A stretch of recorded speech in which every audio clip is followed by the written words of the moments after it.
Chapter 49. When he arrived at the blacksmith shop, Renbachian saw a few blue wooden boards placed at the side. They were like the night sky. Countless silver dots formed a river that spanned across it. When he took a few steps forward, the melted silver dots reflected the light, giving him the illusion that he was looking at the galaxy at night. "It's done, take it away. The remaining silver from your wages is enough," the shop owner said without raising his head. Renbachian felt that this creation was magnificent, but the shop owner did not seem to feel anything. Due to the low technical content, he was not willing to take a second look. When Renbachian walked closer, he felt that it was much more beautiful from afar than up close. However, he was already satisfied with this. It was enough for him to reach this level. After looking at the front of the 5 wooden boards, there was nothing to nitpick about. Tai Dao and Tung Hulu carried the boxes back to the Beast Park. They first went to Tong Jia's place to assemble the air cooler, and placed it outside the house. Renbachian crossed his arms and looked at it from all angles. The effect didn't seem to be as good as before. It seemed that it was too bright. Under the direct sunlight, even though the silver dots were sparkling, some of the flaws in the box were magnified. Why was the effect so good in the blacksmith shop just now? Naturally, it was because of the lack of light. Renbachian was well aware that it was easier to conceal the flaws of an item in a dark place. For example, when he looked at himself in the mirror in the bathroom, he always felt that he was already handsome to a certain extent. However, when he looked at himself in the mirror under the sun, he immediately felt that it wasn't his own face. This was a tragic story. However, with such an experience, he immediately moved the air cooler back into the house. It was indeed more pleasing to the eye now. Especially after he closed the door and lit 2 oil lamps, Renbachian immediately felt that this air cooler was already a fighter among air coolers. "Does it look good?" Renbachian crossed his arms with a satisfied look, and asked Tong Jia without turning his head. "Caretaker Run, if you say it looks good then it looks good," Tong Jia replied honestly. Renbachian glanced at him. Who said that this fellow was simple and honest? He asked someone to move the air cooler back to his house. Renbachian originally thought that the Empress would summon him to the palace today, and he would be able to directly present the air cooler to her. However, no one came to the palace until nightfall. Renbachian went to the kitchen and found half a leg of lamb. He cut it into slices, returned it to the wok and stir-fried it. He returned to his room and slept. When he woke up, he was back in the real world. Nothing much had happened in the past 3 days. He had nothing better to do, but he had been drinking beer for 3 days straight. In addition, he had gone out to buy a few things over the past 2 days. One was an ebook device that stored information on salt wells, the development of smelting, and the development of agricultural tools. Another was a few novels including Journey to the West, 3 Kingdoms, Investiture of the Gods, and a few web novels. These could be used to pass the time. If the Empress wanted to listen to stories, he wasn't afraid of forgetting the content. This thing could be used for about 20 days on a full charge, which should be enough. The other item was an essential self-defense item that Renbachian had forgotten on his previous 2 trips back, an electric baton. It was slightly bigger than a palm and looked similar to a flashlight. It was said that it could discharge electricity for 20 minutes before it lit up. Normally, it would only take a few seconds to a dozen seconds, and it could be used about 100 times. As for electric current and voltage, he did not know much about it. As for its power, the boss mysteriously told him that even a strong and burly man would faint after being poked by it. Renbachian reckoned that with the physique of a Dayo person, a few seconds would definitely not be enough. Even if it couldn't knock out the other party, it could still numb the other party's body and make them unable to move. Otherwise, if he encountered any trouble outside, he would not even have a means of self-defense. With his physique and strength, even if a few of them were tied together, they wouldn't be able to withstand a single pinch. Having an electric baton would at least be safer. If he encountered any trouble, he could just poke him with the electric baton. "I don't believe that you guys aren't afraid of electricity.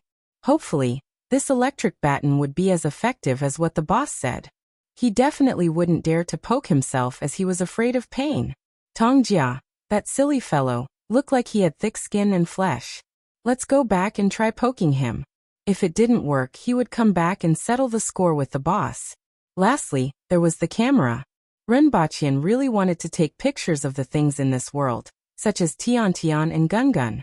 If he were to go back and post them on the internet, it would definitely be very popular. After all, while those scientists were still guessing whether there were extraterrestrial life forms, he had already arrived in a world that was different from Earth. Unfortunately, he couldn't tell anyone about this. He remembered someone saying that not returning home after becoming rich was like walking at night in brocade clothes. Now, it wasn't just a matter of being rich anymore. He was the only one in the entire world. Unfortunately, he couldn't tell anyone about this.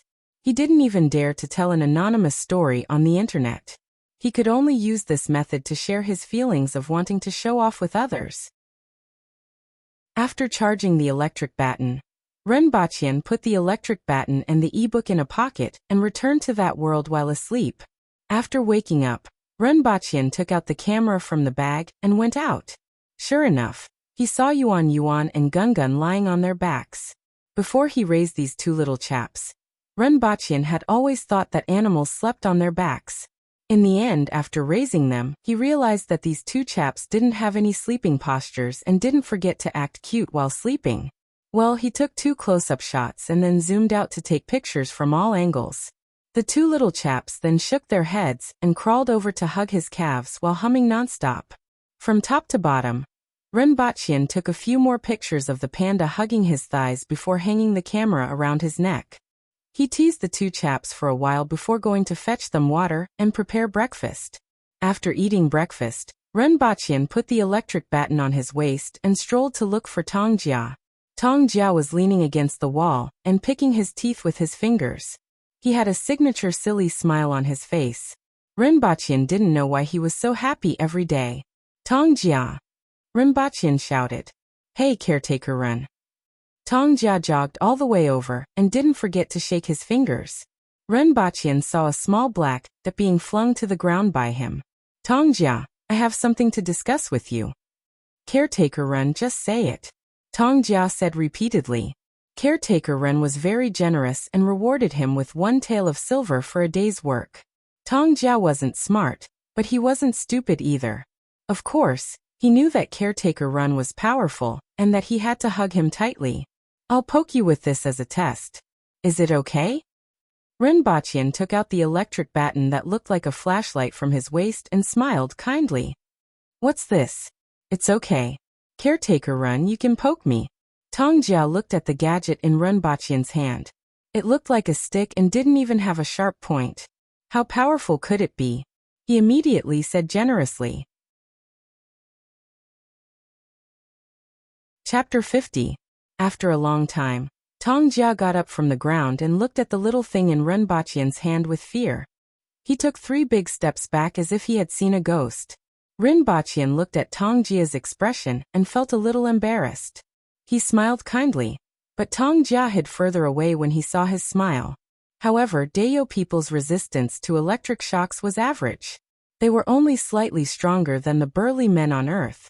It seemed like the boss was not lying when he said that a burly man could be knocked unconscious. Although Tong Jia did not faint, he trembled for a long time and fell to the ground. He only recovered after a long time. How do you feel? Renbachian asked Tong Jia. Numb, can't exert any strength, feel nauseous, and a little painful. What is that? Tong Jia hid far away from Renbachian, and even retched to the side. Well, it was similar to how Earthlings felt after being electrocuted. Renbachian waved his hand at Tong Jia, stuffed the electric baton at his waist, and strolled to the field. From afar, he saw a few people sitting at the edge of the field and chatting.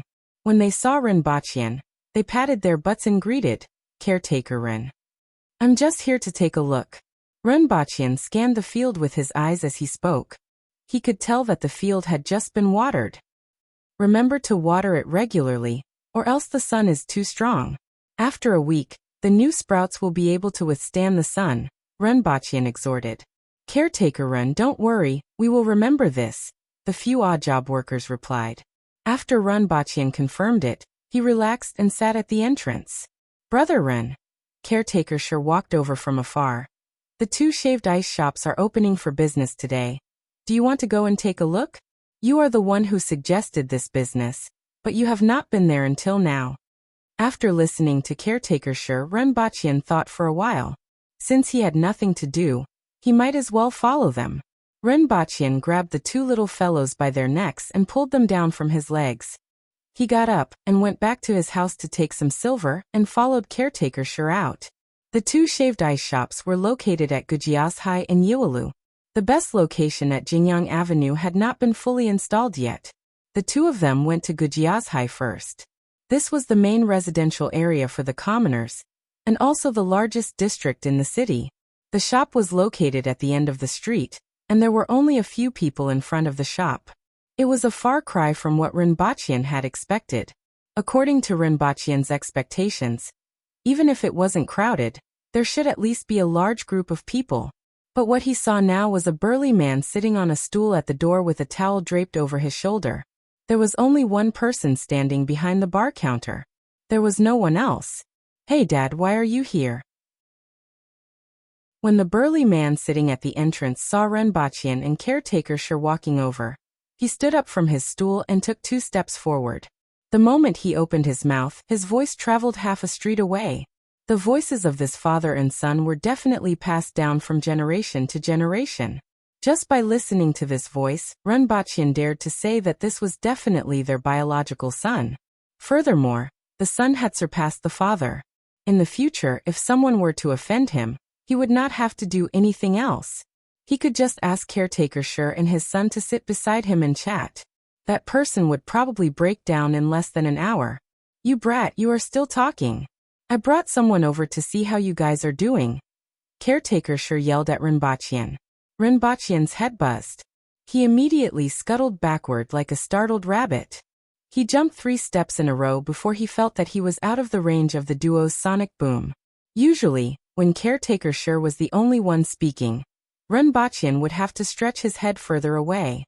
After some time, caretaker Shi realized that he could still lower his voice. Of course, that was only relative to Renbaqian. Now that both father and son were here, it was better for him to hide further away. "Brother Ren, this is my son, Shi Qingshan." Caretaker Shi introduced his son, while reaching out to place his hand on Renbaqian's shoulder. When he turned his head again, Renbaqian, who was just beside him, was now 2 meters behind him. Brother Ren, why are you lagging behind?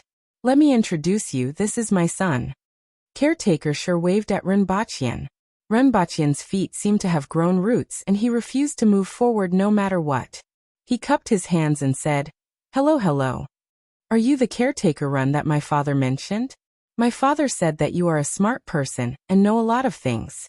Shi Qingshan walked to caretaker Shi's side and spoke to Renbaqian. Half of the people on the street turned their heads to look at him.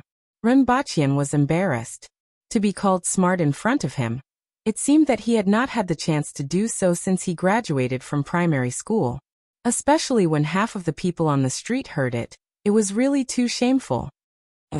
Someone not far away immediately laughed.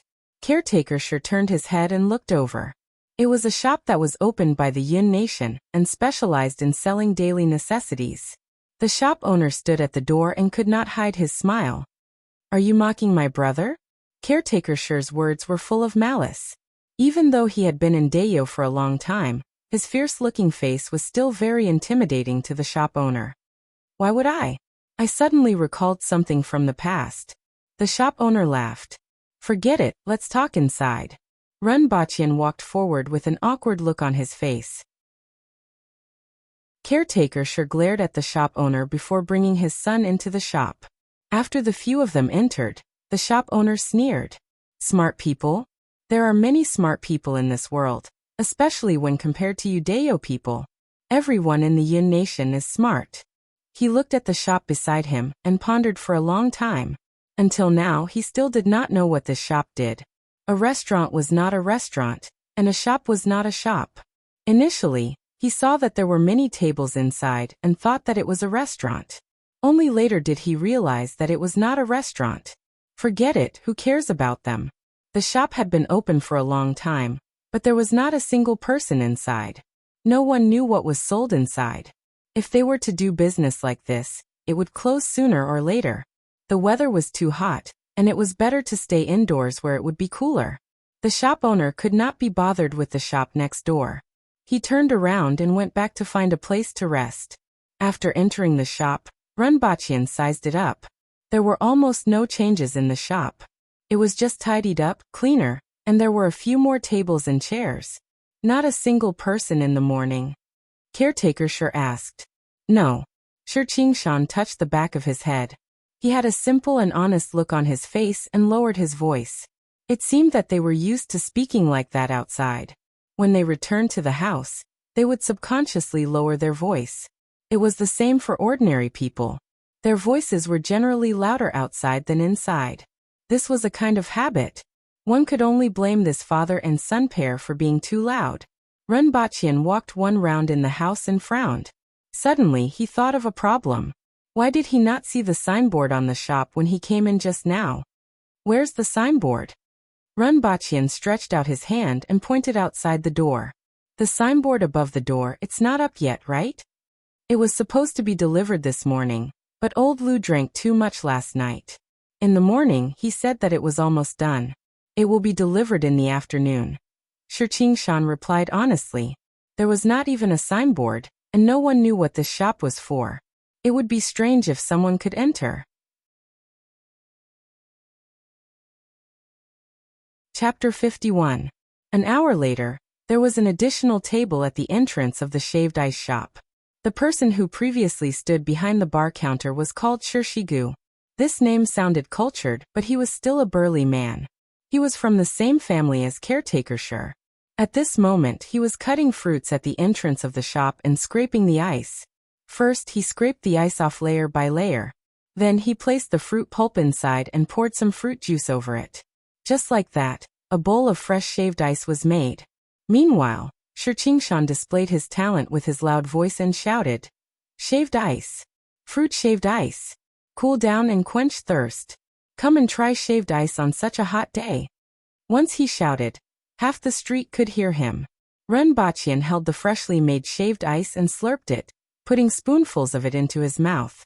Eating shaved ice on such a hot day was indeed comfortable. After a while, caretaker Shir also held the freshly made shaved ice and sat beside Runbachian. A few pedestrians who were sweating profusely came over and stretched their heads over the table. What's this? Fruit shaved ice. This is ice that can only be found in the north. Eating it on such a hot day will immediately relieve the heat and cool down from head to toe, Shi Qingshan said. Those few people were tempted when they saw Runbachian and caretaker Shir holding the orange shaved ice drizzled with fruit juice. They asked, "How much is it?" 5 coins. If it doesn't taste good, you can smash my stall. Shi Qingshan gestured with his palm. Give me 1. A burly man immediately shouted. All right, watermelon, orange, or green lotus. Which flavor do you want? Shirshigu asked while scraping the ice. Watermelon. The burly man looked at the watermelon shaved ice in Runbachian's hands. After a while, the shaved ice with fruit pulp drizzled with fruit juice was placed in his hands. The burly man sized it up. Are those fine pieces of shaved ice? After putting a spoonful of it into his mouth, the burly man's eyes widened. So cold. Not bad, not bad. Good stuff. The burly man took the lead and waved the spoon in his hands so fast that it almost left after images. Seeing him like this, the others also became interested. Give me 1. Give me 1 with orange. Not long after, there were 7 or 8 people around, all waiting for the shaved ice. This thing was made quickly, but it took a bit of effort to scrape the ice down. After a while, everyone had 1.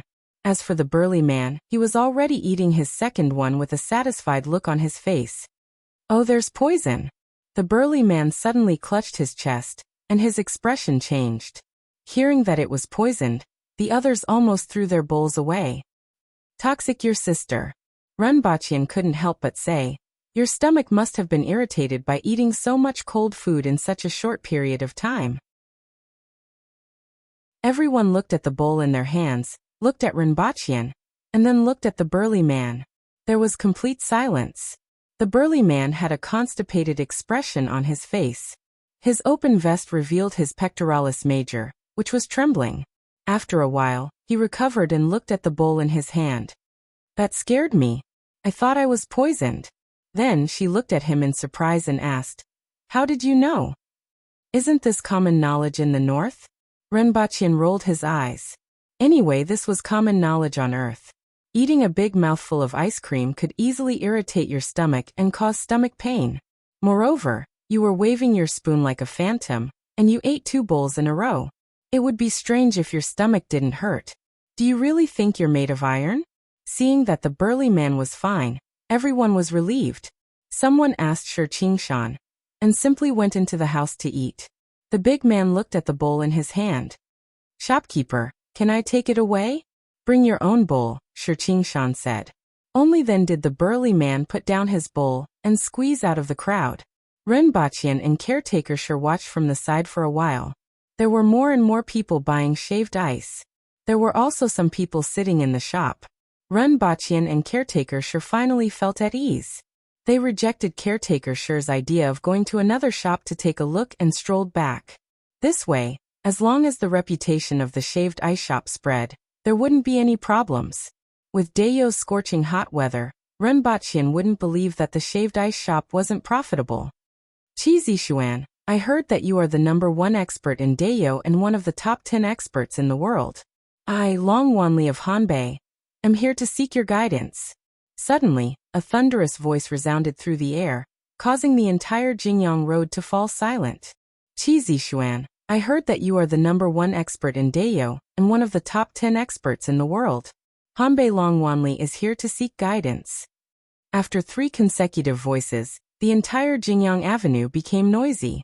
Countless people came out of the shops on both sides of the street and looked in the direction of the voice. When Renbaqian heard this voice, he immediately became interested. Is this a challenge? Listening to this voice, it's 10 streets ahead of caretaker Shi and his son. He's definitely an expert. Let's go and see where it is. Renbaqian was excited. After being here for so many days, this was the first time he encountered such a situation. Even though there were daily fights in the city, where fists met flesh, and people were frequently kicked out, it wasn't as interesting as a duel between experts. It's the Imperial City. Caretaker Shi quickened his pace. Not only the 2 of them, but many other people also squeezed forward and directly brought the 2 of them into the crowd.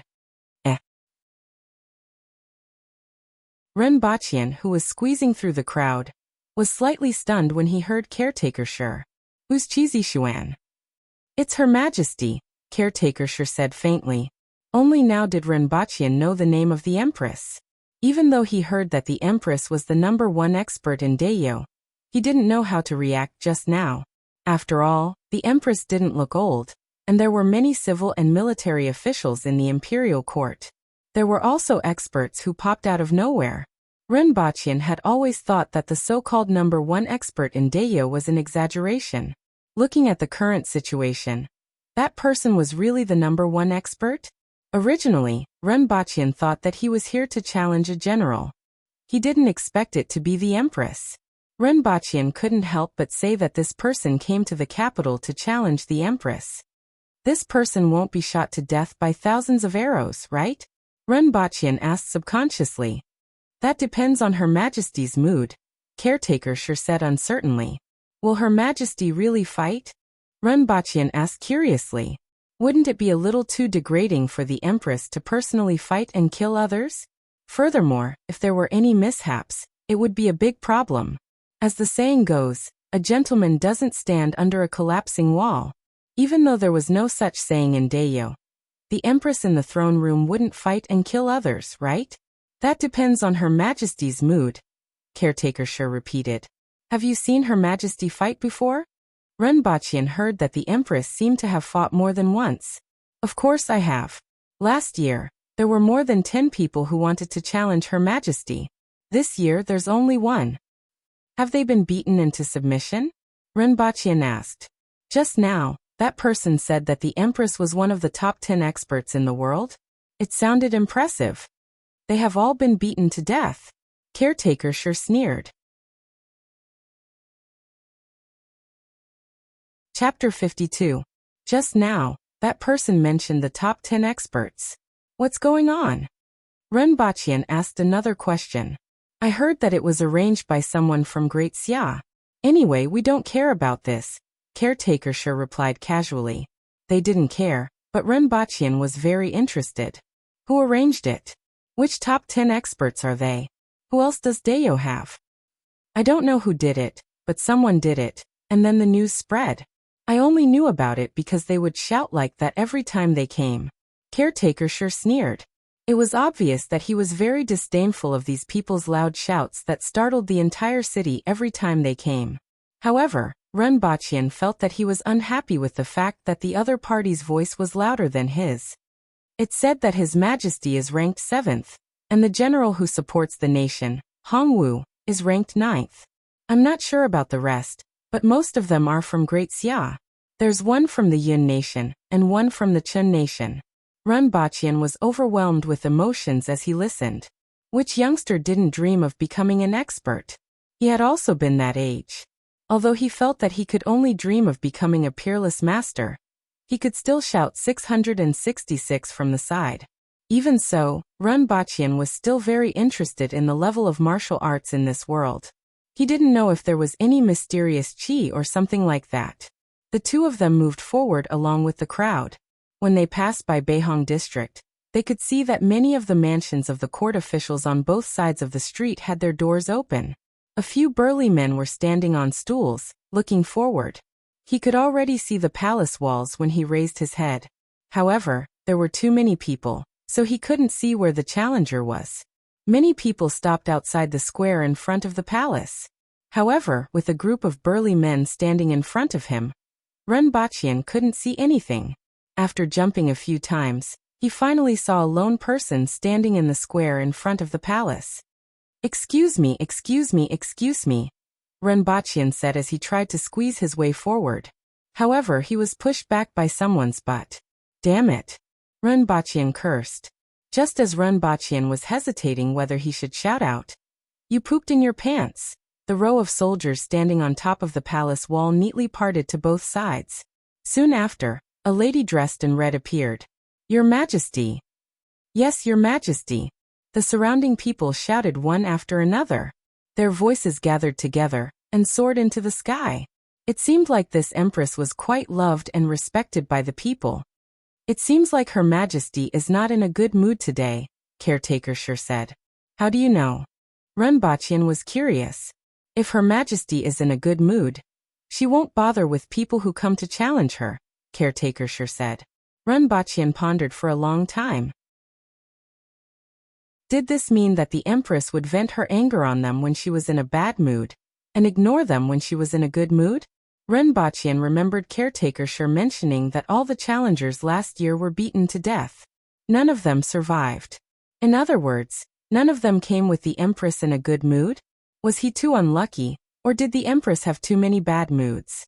It was understandable that she was in a bad mood for 2 or 3 days a month, but she couldn't be in a bad mood every day, right? At the thought of this, Renbachian felt a chill on the back of his neck. Fortunately, he had not been executed the last few times he entered the palace. His luck was not bad. When the figure in front of the crowd saw the Empress appear at the top of the city wall, he immediately raised his voice and said, "Qi Zixiao, although you are the ruler of a nation, you are also one of the top 10 experts in the world. I, Long Wanli, as a martial artist, have come to seek guidance from you. Please do not be stingy." Arrogant. How dare you shout the Empress's name? Someone in the crowd immediately scolded.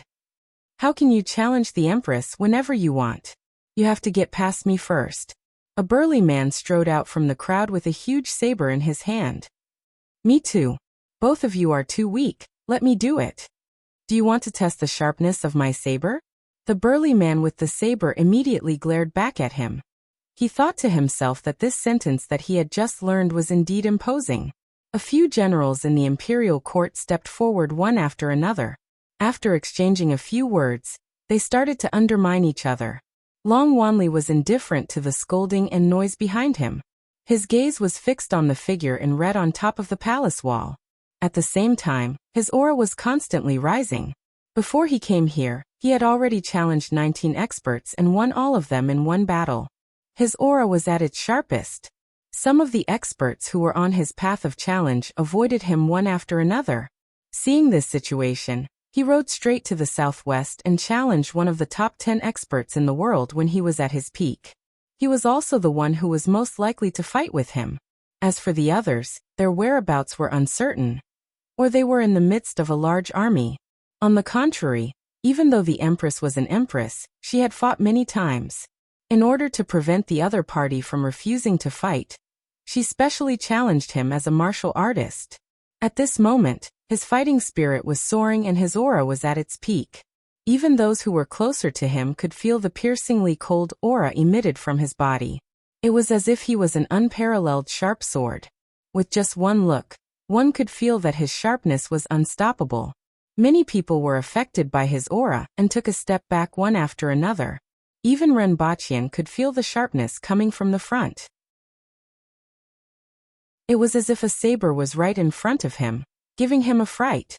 What is this? Aura, fighting spirit, sword intent, who knows what it's called? Caretaker sure replied indifferently. Anyway, it's that thing. Renbachian composed himself. Even though he was in the crowd and the other party's back was facing him, he still felt that as long as the other party willed it, he could lose his life at any time. This feeling of being on the brink of death was really terrible. It was so terrible that he couldn't help but touch the stun button, even though he knew that it was useless. The Empress, who was dressed in red, stood on top of the city gate tower and looked down. The corner of her mouth twitched slightly, and she hooked her finger downwards. If it was somewhere else and such a woman hooked her finger at them, many people would definitely let their imaginations run wild. However, at this moment, everyone present could feel a domineering aura emanating from the Empress. She can't even be bothered to talk to you. Come do it. Long Wanli's aura had already reached its peak. He was just waiting for the Empress's response.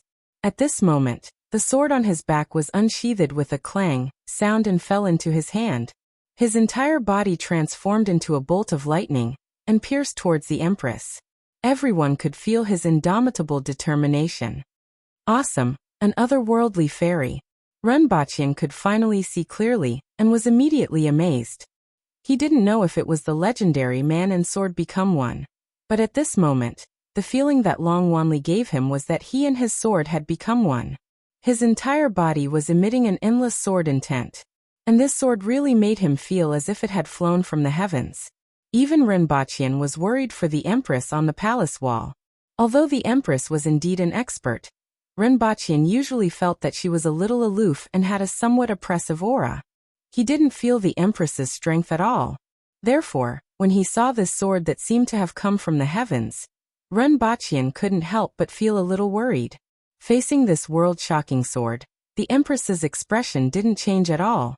When the tip of the sword was directly in front of her, she stretched out her lily-white hand and lightly flicked it. Clang!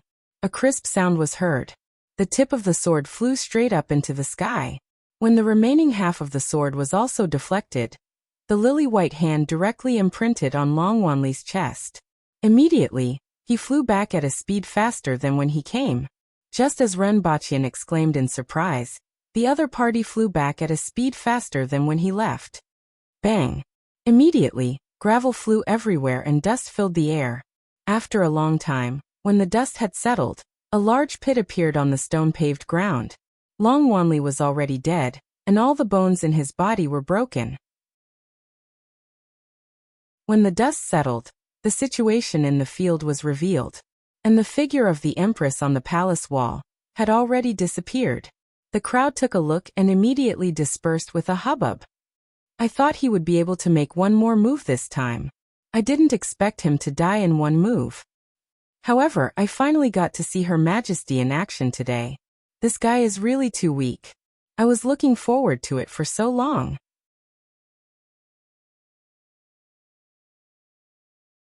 Chapter 53. That's it. As soon as Renbachian finished speaking, he felt someone fall to the side, almost pressing him to the ground. Caretaker sure? What happened to you? Renbachian held on to Caretaker sure and asked in astonishment. Just now, Caretaker sure was still fine. Why did he suddenly become like this? Caretaker sure's face trembled. He was speechless for a long time. You got a heart attack because you were too excited just now? Or cerebral infarction? Rinpoche was a little anxious. Caretaker sure was a good person. He did not want to see anything happen to him. However, upon closer inspection, Caretaker sure did not look like he was suffering from a heart attack or cerebral infarction. Caretaker sure was also fine. He was just glaring at Rinpoche with his face twitching. Looking at him, it looked like he had been electrocuted. Rinpoche was shocked when he thought of this. He lowered his head and saw that the stun baton was in his hand. He had subconsciously taken it out after being shocked by that person's imposing manner.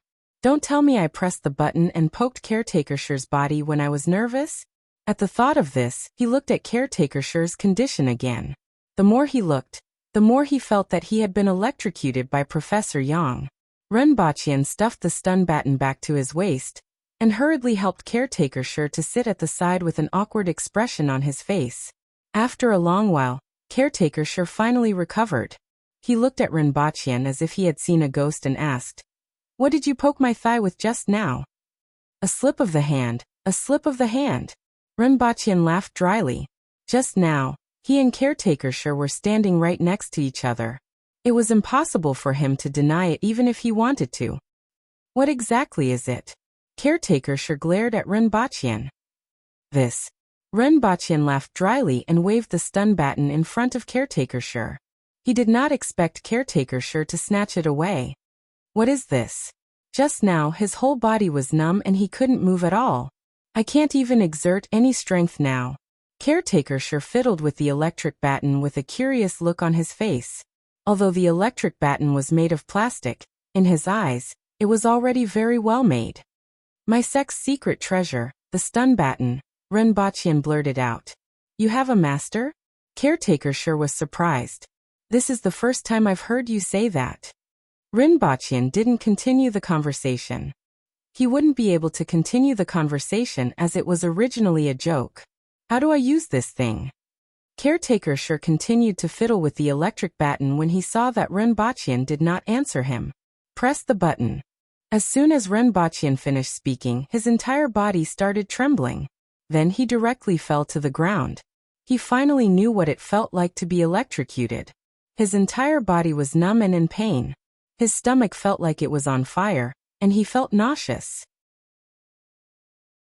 This feeling was indeed refreshing. In his heart, he wanted to cry but had no tears.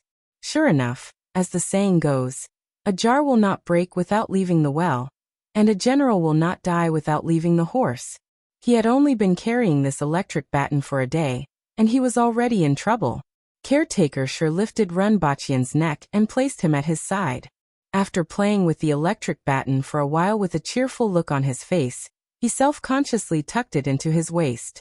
"Brother Run, I treat you well, right? I'll play with this thing and pass it to you in a few days." Caretaker sure nagged beside Rinpoche. Rinpoche felt that he had encountered bandits. Caretaker sure took about 5 minutes to recover from the electric shock, while Rinpoche took about 15 minutes to recover. Furthermore, Caretaker sure only touched his body briefly before withdrawing the electric baton. When Rinpoche could finally move, Caretaker sure patted his butt and stood up. He had a carefree look on his face. He did not hold a grudge against Rinpoche for poking him with the electric baton previously. Rinpoche got up from the ground and moved his arms and legs. He looked at the electric baton at Caretaker sure's waist and weighed the difference in size between him and Caretaker sure. He decided to buy a few more as backup after he returned. At this moment, a group of soldiers in front of the plaza were filling the huge pit with soil. When Rinpoche was placed at the side by Caretaker sure, he could see the plaza. It seemed that no one had carried that person out. They actually buried him with soil. This made Rinpoche feel rather horrified. This act of destroying the corpse and destroying the evidence was too open and aboveboard. However, looking at the momentum of that person flying upside down and crashing onto the ground, he reckoned that even Astro Boy would be smashed into pieces, let alone a human body. Rinpoche had a deep understanding of the Empress's strength. She was definitely at the level of a Tyrannosaurus in human form. He did not know how she could be so powerful at her age. At the same time, he felt that it was a pity. That Long Wanli had a pretty good appearance. He was dressed in a green robe. Even though he could not see his face, he could feel that he was an elegant person just by looking at his back view. In particular, his sword was like a flying immortal. It was a pity that he was killed with a single slap. Now, even his corpse was buried under the plaza. Why didn't you move the corpse to another place for burial? Renbachian asked. He felt awkward about burying corpses under the plaza. Why? Burying the enemy's corpses under the ground will strengthen the fate of Dayo, Caretaker sure said. He had to admit that this was the difference between the cultures of the two worlds. On Earth, if there were corpses buried under the ground, people would feel uncomfortable. But here, they felt that it could strengthen the fate of Dayo. This made Renbachian speechless. Will someone come to take revenge? Renbachian asked again. Just bury them together. Caretaker sure laughed mischievously. He was completely unconcerned about Renbachian's question. Not long after the two of them returned to the Beast Park, Renbachian was summoned to the palace. The person who came to summon him was an acquaintance, sure who. He had met him a few times before. I want to present this to Her Majesty, Renbachian said as he patted the air cooler. What is this? Sure who was puzzled. Renbachian pulled the cord of the air cooler. As the fan rotated, wind immediately blew out. Sure who looked at it curiously and said, "It's much more convenient than using a fan." Naturally, Renbachian replied. Even though this thing wasn't very advanced and wasn't complicated to make, it was a new and interesting way of thinking that the ancients didn't have. Furthermore, the wind was natural, and the duration of the air cooler was much better than using a fan. Renbachian carried the air cooler and followed Sherhu into the palace. They went straight to the imperial kitchen. I'll go back and report to Her Majesty. She might summon you later, Sherhu said to Renbachian before leaving. Thank you. Renbachian smiled. After entering the imperial kitchen, Renbachian placed the air cooler at one side. A few cooks saw something novel and wanted to study it. However, they were all kicked away by Renbachian. Everyone laughed and didn't seem to mind. Even though the people of Dayo had violent tendencies, they were rather straightforward after acknowledging him. They didn't mind some jokes. This made Renbachian feel that they were pretty good. They were much easier to deal with than the people of the modern world. Even though they had only interacted a few times, after taking out those seasonings and making a few new dishes, the cooks in the imperial kitchen had acknowledged Renbachian wholeheartedly. If not for Her Majesty saying that she had other arrangements for Renbachian, Caretaker Go would have wanted to transfer him to the imperial kitchen. Braised dragon scale fish. Renbachian was sure that this was a carp with 2 extra whiskers. After it was done, Renbachian tasted it. There wasn't any fishy smell at all. It melted in his mouth and was fresh and fragrant. He made up his mind to go to the market to buy a few more.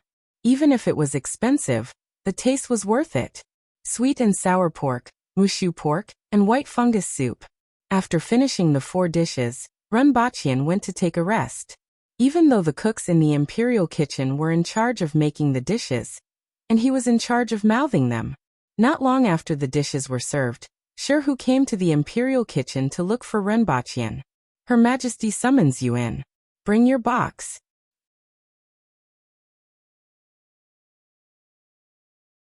Chapter 54. Me. That's a good thing. It means it's going to be popular. I didn't expect my book review section to be flooded one day. I'm a little excited just thinking about it. Once it's popular, I can get a new wife. Everyone knows that people don't necessarily say anything when they're in a daze. Especially when I wrote an old book until 4 in the morning and only slept for 3 hours.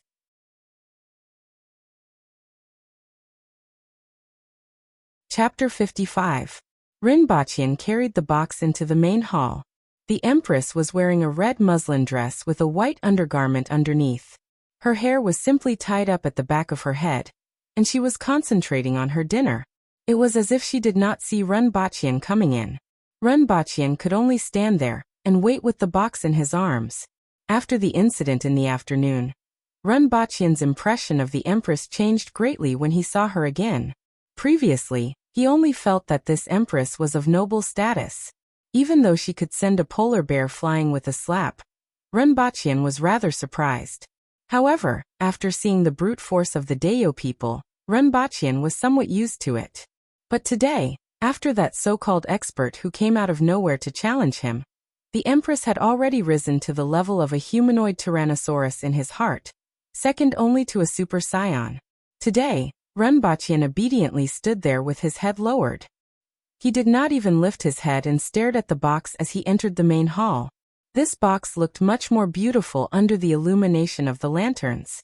The galaxy on the box was glowing with starlight. After the Empress finished her dinner, she said, "Today's dinner dishes are not bad. Cook the same dishes tomorrow." Her voice was cold. "Yes." Caretaker Go bowed and took away the dinner. "Come up. Why are you so well-behaved today?" The Empress's cold voice sounded. Previously, even though he clearly knew that the Empress was in front of him, even though he clearly knew that accompanying a monarch was like accompanying a tiger, but since he came from the real world, Renbachian still had many habits that were hard to change, such as looking around and so on. Usually, when he was telling a story, as the story progressed, he would often make all kinds of hand gestures, which made the Empress feel rather amused. Dayo itself did not pay much attention to etiquette, so she did not feel that he was being rude. Therefore, when she saw him looking downwards and being so well-behaved today, the Empress felt that it was a little strange. Renbachian hurriedly said, "I was just thinking that your Majesty's martial arts are matchless and your might is world-shaking. Today, this kind of rascal actually dared to challenge your Majesty. He is really overestimating himself. He came all the way to Dayo just to let your Majesty display your exceptional martial arts to deter the rascal. At the same time, he can relax from handling state affairs and worrying about the people. From this point of view, he has succeeded and is considered to have made a contribution to Dayo. I wonder if his contributions to Dayo should be recorded in the annals of history." Puffed. Qing Yuan and Hong Yuan, who were behind the Empress, covered their mouths and giggled softly. They looked at Renbachian with interest. Not only did he know how to tell stories, but he was also very funny when he spoke. The corner of the Empress's mouth curled up slightly, but she immediately retracted it. Renbachian guessed that she should be in a good mood at this moment. It seemed that ever since his previous attempt at bootlicking failed miserably, his painstaking research had finally yielded some results. He felt slightly proud of himself. He still had some potential in this area. Following which, he carried the box and walked to the bottom of the stone steps. The Empress raised her head and saw the dark blue box that was decorated with galaxies. She was very interested and asked, "Is this what you want to present to me? What is it?" At the mention of the box in his hands, Renbachian became more spirited. He raised his head and said, "This is an air cooler." The weather was scorching hot now. Ordinary people were like this, not to mention the Empress, who was in the palace handling the affairs of Dayo every day and working hard for the welfare of millions of people. After much consideration, "I specially made this air cooler to present to your Majesty." Following which, he took 2 steps forward and placed the box not far from the Empress. He said, "Your Majesty, I have been impolite. I still need some crushed ice and half a basin of water." "Qing Yuan, Hong Yuan," the Empress called out softly. Immediately, the maid from before nodded at Renbachian and went to fetch the water. Another maid then placed the basin of ice beside Renbachian's hand. Renbachian opened the lid, added the ice and water in succession, and then covered the lid. After a while, he reckoned that the ice water should have soaked through the cloth. He directly pulled the string on top of the fan. Immediately, the cold air was blown to the Empress's body along with the wind. The Empress let out a soft cry of surprise. She took 2 steps forward with great interest. Feeling the cold wind blowing on her body, she squinted her eyes, which appeared somewhat long and narrow. She had a satisfied look on her face. At this moment, her expression didn't make her look so heroic. After squinting her long and narrow eyes, she looked a little more gentle and charming. Her entire person looked beautiful and alluring. However, this was only for a moment. The Empress took a few steps forward again. She was separated from Renbachian by a box. Renbachian could even smell the fragrance coming from her body. His mind was slightly stirred, and he immediately restrained his mind. Ren Baqian felt that he was about to become an old monk sitting still. The Empress opened the lid and looked at the structure inside. Then, she turned around and returned to the couch with a trace of a rare gentle smile on her face. If you put this thing a little further in, it would be rather cool to use. You are very considerate. Thank you for your praise, Your Majesty. Ren Baqian lowered his head. Well, continue with your story, the Empress said while lying on the couch. Yes. Ren Baqian began to narrate the story while the Empress listened attentively while lying on the couch. As Ren Baqian narrated the story, the Empress didn't have any expression. However, the eyes of Qing Yuan and Hong Yuan lit up. Obviously, both of them were extremely interested in this story. Their mood also fluctuated along with the fate of each character in the story. After listening for a long time, the Empress waved her hand and asked, "Is there any other story?" After all, from her point of view, all those schemes and stratagems were nothing more than a sword. Those so-called valiant generals were equivalent to the ordinary soldiers of Dayo. It was just like listening to a group of ants fighting. At first, it was still somewhat fresh, but after a few days, it became somewhat boring. Hearing what the Empress said, the two maids were slightly disappointed. Both of them felt that this story was pretty good. Ren Baqian wasn't engrossed in his storytelling today. He had been paying attention to the Empress. Seeing that she waved her hand, he immediately stopped and nodded his head in agreement. Since it's like this, let me tell Your Majesty about the investiture of the gods, Ren Baqian said. Originally, he wanted to talk about the journey to the west, but there were too many things that needed to be explained. It would be better to talk about the investiture of the gods first, and then follow up with the journey to the west. What is it about? The Empress asked. It's about the ancient investiture of the gods, Ren Baqian replied. He thought that the martial arts level of the investiture of the gods was definitely high enough. The Empress was rather interested and said, "Oh, then let's talk about this." Yes. Ren Baqian opened his mouth and started from Panga's creation of the 3 sovereigns and 5 emperors to give the Empress an idea. When he talked about how Su Hu rebelled against the Shang dynasty because he wanted him to offer his daughter, the Empress faintly sighed and said, "Exactly. Wasn't the founding of Dayo because of this?" These words made Ren Baqian slightly stunned.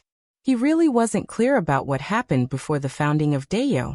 He only knew from Caretaker Shi's words that Dayo was originally made up of aboriginals and was founded 70 years ago. He wasn't clear about the specifics. He wasn't sure if it was because she was reminiscing about the past, but the Empress listened even more attentively. This investiture of the gods was much more interesting to her than the romance of the 3 kingdoms. Especially after Zheng Luan's 2 beams of white light that sucked people's souls, Chong Heihu's vision blurred, and he fell off his horse and was captured by Zheng Luan. This kind of story was extremely interesting to the Empress. She said, "These things in China are rather similar to Great Xia. It is said that there are also strange people in Great Xia, but they are rarely seen. Furthermore, China and Great Xia sound similar." Ren Baqian hurriedly said, "China is millions of miles away from Dayo. It's just a coincidence of the names." The Empress nodded her head in agreement and continued listening to the story. In the end, after hearing Ji Cheng's persuasion and Su Hu's agreement to gift his daughter, she immediately raised her eyebrows and slapped the back of the couch. Immediately, wood splinters flew everywhere, and the back of the couch was smashed into pieces by her slap. This Ji Cheng's words are better than his singing. First Su Hu rebelled, then he wanted to gift his daughter. He's neither a minister nor a father, he's hesitant and fickle. Ren Baqian shrunk his neck. This investiture of the gods wasn't written by him, so he couldn't be blamed. He didn't expect her to have such a big reaction when she heard this part. Combined with what the Empress said about Su Hu rebelling against the Shang dynasty, Ren Baqian felt that there might be a connection. Presumably, it was related to the reason why the first emperor of Dayo revolted.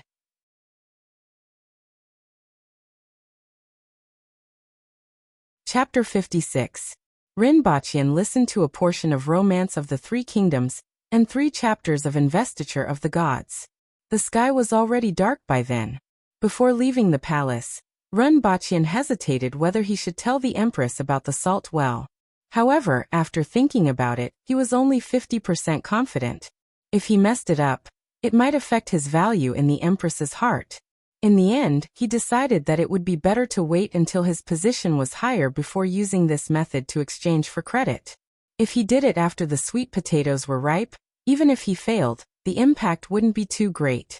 Renbachian returned to the beast park, found some mutton to eat, and went to bed. The next morning, he took his camera and walked around the beast park, taking pictures of all the beautiful places. He didn't dare to take pictures of the animals in the beast park. After all, many of them were different from those on Earth. If he took pictures and uploaded them on the internet, it would be too easy to expose himself. Renbachian's current situation was that he had to hide his abilities even if he wanted to show off. Thinking about what the Empress said last night, Renbachian was suddenly interested in the history of Dayo. He went to ask Tenghulu and Tai Dao. The two of them were guarding a few big wooden basins and resting in a cool place. The basins were filled with animal hides that were being soaked. After hearing Renbachian's inquiry, the two of them told him some of the things they knew. Renbachian knew that most of the people in Dayo were originally aboriginals. 70 years ago, the Dayo people that Renbachian saw now were actually aboriginals, but they were called barbarians by the outside world. They mainly lived in villages scattered in the 60,000 mountains in the west and south of Dayo, and made a living by hunting. It was a vast and continuous mountain range that surrounded the west and most of the south of the current Dayo nation. There were countless ferocious beasts and many aboriginal strongholds in the mountain range. There was originally a country on this plain called the Hao Nation. At that time, the Hao Nation had been founded for more than 300 years, and was extravagant. The king of the Hao Nation was as licentious as King Zhou of Shang. The aboriginal women were usually strong, and had outstanding looks. They were completely different from the weak women of the Hao Nation, and had a unique flavor. The Hao Nation's emperor listened to someone, and ordered the aboriginals to offer up 100 women. Otherwise he would send troops to attack. Furthermore, the aboriginals were not under the jurisdiction of the Hao Nation. Furthermore, with their bad tempers, they naturally did not care about this matter. They even beat the messenger half dead and threw him down the mountain. The emperor of the Hao Nation was enraged when he received the report, and immediately sent out 50,000 troops to suppress them. He also gave the order to annihilate the village, and to send the young women back to the capital for him to enjoy. The aboriginals were organized in strongholds, and they didn't have much defense either. 5 strongholds were destroyed on the spot, and the people in the strongholds were all slaughtered while the women were taken away. Furthermore, the Hao Nation's army was still advancing into the forest. It was only at this time that the aboriginals reacted. Their anger spread like wildfire in the mountain range. The aboriginals who heard the news gathered together. However, there wasn't enough time, and the number of people who could gather wasn't too many. Relying on the special characteristics of the mountain forest, they set up layers of interception. After the Hao Nation's army broke through the 3rd layer, they were stopped by the 4th layer and could not advance any further. Both sides had suffered great losses. Although the individual strength of the barbarians was strong, they had lost thousands of people in the face of an army of 50,000. The Hao Nation's army wasn't used to fighting in the forest, so their losses were even greater. Almost 10,000 of them were buried in the forest. At this time, the person who persuaded the Hao Nation's emperor to conscript the women once again gave him a plan. Why did the aboriginals dare to disobey the Hao Nation's emperor? It was because the barbarians hunted, wore animal skins, and picked wild fruits for a living. They didn't need anything from the outside world, and could live freely in the forest. The Hao Nation couldn't send out troops to suppress them. Otherwise, the situation would be the same as now. If the Hao Nation wanted the barbarians to submit, they had to make it impossible for them to survive in the forest. They had no choice but to obey the Hao Nation. There was an unknown number of barbarians in the mountain range, but there was one thing that all of them needed: salt. There was a piece of rock salt in the mountain range, and almost all the salt used by the aboriginals came from there.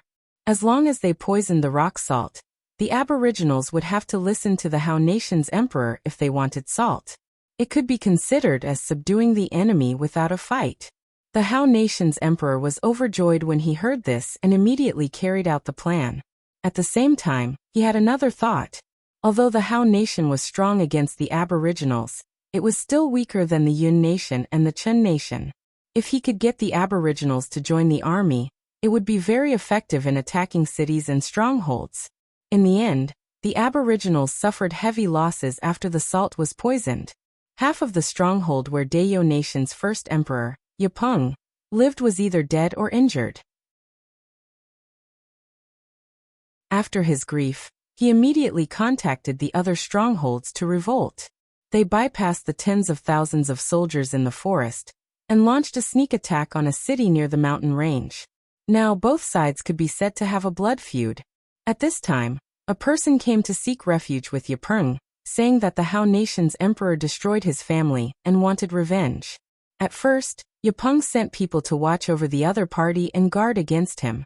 Later on, when he saw that the other party was sincere in his plans and even destroyed the 40,000 soldiers, Yapeng began to trust him. At this time, the anger of the Aboriginals had subsided a little. After the 40,000 soldiers were destroyed, there was no longer a threat to their survival. However, the rock salt was poisonous and could only be obtained by plundering cities. Therefore, all the strongholds had to unite and plunder. It had to be said that this was the Hao Nation's emperor's doing. The Aboriginals' losses also started to increase. At this time, that person gave advice to Yapeng. He said that this couldn't go on. They couldn't always rely on plundering to obtain salt. It was better to first occupy a few cities and hold them. Only then would they have the capital to negotiate and obtain salt from the Yun Nation and the Chen Nation. When Yapeng heard this, he agreed. He then contacted a few strongholds located in the depths of the mountain range. With that person as the military advisor, they went down the mountain to attack the strongholds and occupied 4 cities in a row. As the Hao Nation's 50,000 soldiers in the southwest had been completely annihilated, the remaining soldiers had to guard the east and north. At the same time, the Hao Nation's emperor was licentious and tyrannical. There was a rebellion in the region and they had to send troops to suppress it.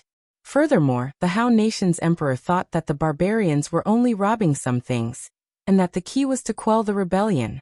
Therefore, he didn't pay much attention to these barbarians. As a result, these cities were captured without much effort. At this time, that military advisor spoke again. The Aboriginals' lives were in the hands of others. No matter who became the emperor, if the barbarians weren't exchanged for salt, the barbarians could only rebel again. This would never end. Furthermore, this was a great opportunity. The Hao Nation's upper echelons were corrupt, their army was weak, and there was chaos in the country. It was better to directly occupy the palace and behead the main culprit. This way, they could establish a nation and the descendants of the barbarians could live and work in peace and contentment. At that time, under this person's plan, the barbarians didn't suffer heavy losses regardless of whether it was annihilating the 40,000 soldiers or capturing the cities.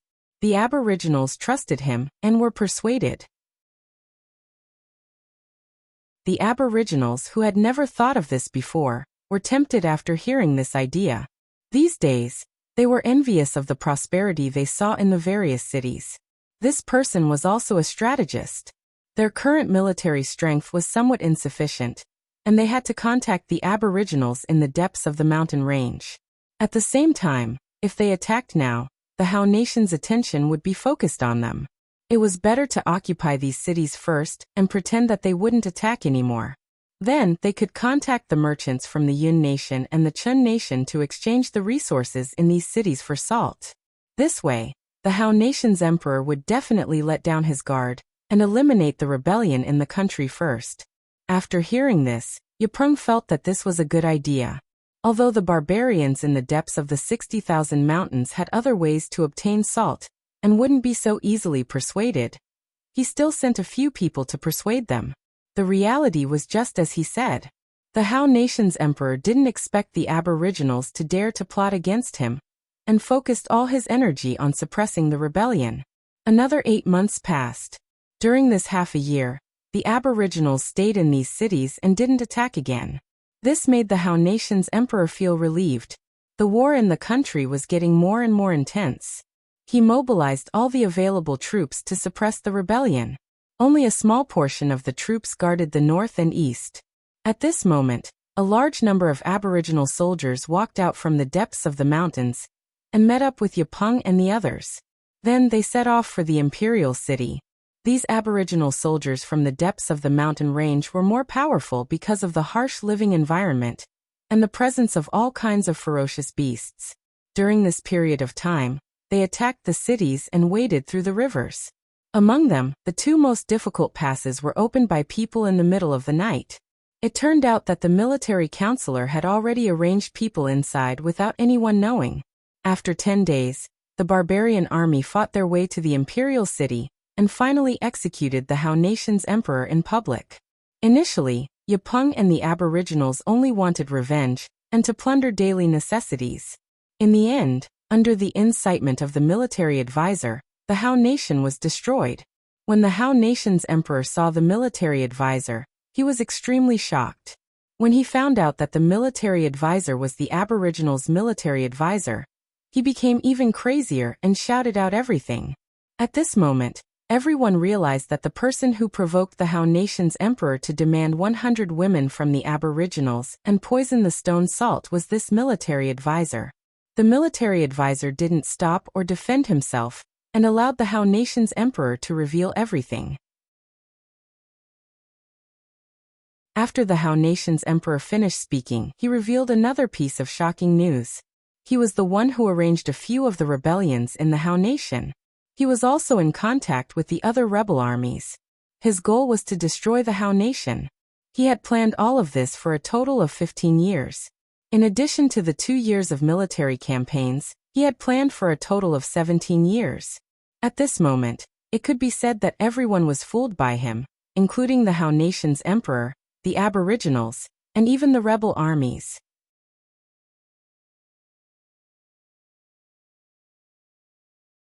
Chapter 57. Renbachian's heart skipped a beat as he listened to the story. He recalled how heroic the military advisor was back then. He single-handedly destroyed an entire nation and toyed with the troops of several parties. Such a person was indeed admirable. What happened next? Renbachian asked. He really wanted to know what happened to the military advisor. Such a powerful person would definitely have arranged a way out for himself, right? Also, why did the military advisor do all these things? Later on, after the military advisor told everyone everything, he smiled and committed suicide by consuming poison in the face of everyone's anger. After his death, Yapeng found a few pieces of paper in his room. The paper included the arrangements for what happened after that, and the reason why he did all these things. Renbachian did not expect such an ending. That person actually committed suicide by consuming poison in the end. However, some people said that they saw him somewhere else. He faked his death that day. Who knows? Tai Dao shrugged his shoulders. Renbachian was more convinced of this ending. How could a person with such a plan die just like that? Perhaps he really faked his death to escape and wandered the world incognito. Caretaker Ren, do you know why Her Majesty's surname is Qi? Tenghulu laughed. Renbachian knew that Tenghulu must have a reason for asking this question. Combining it with the previous story, he suddenly had an idea. Could it be that person's surname is Qi? Yes. After the death of his family, the late emperor had no more worries. He did not expect to become the emperor one day. After the death of the military advisor, he changed his surname to Qi. Some people said that the late emperor changed his surname after reading the contents of the paper. What was written on the paper? Renbachian asked curiously. He had always wanted to know why that person would do such a thing, and even lose his life in the end. It could not be because he was a noble, pure, moral person. A person who was free from vulgar interests, and a person who was beneficial to the people. His entire life's plan was for the rise of the Aboriginals and the establishment of Dayo, right? I don't know. Perhaps only Her Majesty knows now. Tenghulu shook his head and said, some people say that he is a mixed blood of the Hao Nation and my people. How do you know so much? Renbachian asked curiously. Logically, these things should not be spread to everyone, right? My ancestor was in the army that year and even attacked the palace, Tenghulu said. He told my grandfather and my grandfather told me. Me too. Tai Dao nodded. What happened to the Hao Nation and the rebel soldiers? Ren Baqian asked again. Some of them have fled to the Yun Nation, the Chun Nation and Great Xia, while the rest are living in the south, Tung Hulu said. They're in the south? Does it also belong to Dayo? Ren Baqian asked curiously. In any case, everyone knew that he was an outsider and knew nothing about Dayo. There was no need for him to hide anything. If they were curious, they could just ask directly. The plains in the south near the 60,000 mountains are all Dayo aboriginals, and their numbers are about the same as the aboriginals of Dayo. Of course, they're from Dayo, but they're not content with their lot. At first, Tung Hulu was a little uncertain. Later on, when he mentioned that those people were restless, his eyes were filled with killing intent. Tai Dao, who was standing at the side, sneered. This was the first time Ren Baqian saw such expressions on their faces. It seemed like there was a huge conflict between the aboriginals and the Hao Nation and Dayo. However, thinking about it, no matter how licentious and tyrannical the Hao Nation's emperor was, he was still a civilized nation. No matter what, he would not be willing to let the entire nation be destroyed by the barbarians in the mountains. In the history of China, weren't there many people with lofty ideals who fought against the Qing and restored the Ming? From the bottom of his heart, Ren Baqian more or less sympathized with those people from the Hao Nation. However, it seemed like he was on the same side as the aboriginals, and had even integrated into them. Ren Baqian could only sympathize with them in his heart. This was also because they had the same history. He himself did not have any sense of identity with the Hao Nation. Both sides were very unfamiliar to him, but he was closer to the aboriginals. Ren Baqian calculated in his heart. There were 30 to 40 million people in Dayo, but he did not know if that included the remnant citizens of the Hao Nation. After asking, he confirmed that it indeed included the remnant citizens of the Hao Nation. In this case, there were only 10 to 20 million aboriginals, and most of them were in the mountains. However, no one knew exactly how many aboriginals there were in the 60,000 mountains. The 60,000 mountains were really too big. The deeper one went, the steeper it became. There were also more ferocious beasts, and they were all very powerful. Until now, no one had passed through the 60,000 mountains to see what the other side was like. Currently, the aboriginals only included the aboriginal strongholds deep in the mountains from which the troops were deployed. Ren Baqian asked a few more questions and both of them answered. Finally, Ren Baqian had a certain understanding of the situation in Dayo. The original Hao Nation soldiers and the rebel army were defeated 3 times in the war with the aboriginals, and the rebel army was almost completely wiped out. If it weren't for the fact that the aboriginals also suffered heavy losses, the restlessness of the other nations, and Great Xia directly dispatched troops to occupy a few border cities, the aboriginals would probably have wiped them all out. Under such circumstances, both sides took a step back. The rebel army and the majority of the Hao Nation soldiers in the south were similar to an autonomous system. This was arranged according to the last contents of the paper left by the military advisor. They could have a small number of troops, and the Hao Nation soldiers would govern the Hao Nation internally. However, the largest area they could control was the area of a city. A small number of troops could be maintained in the city, but the number of troops and equipment were considerably limited. In addition, the aboriginals were superior to them in other aspects and weren't strict. On the whole, Dayo still maintained the simplicity of the aboriginals, and wasn't harsh on the remnant citizens of the Hao Nation. In fact, other than the monarch of the Hao Nation, they didn't have any resentment towards the ordinary people. As such, the overall situation was that the aboriginals would govern themselves, don't cause trouble, and don't play any tricks. The aboriginals couldn't be bothered to deal with them. If anything happened, the aboriginals would immediately arrive.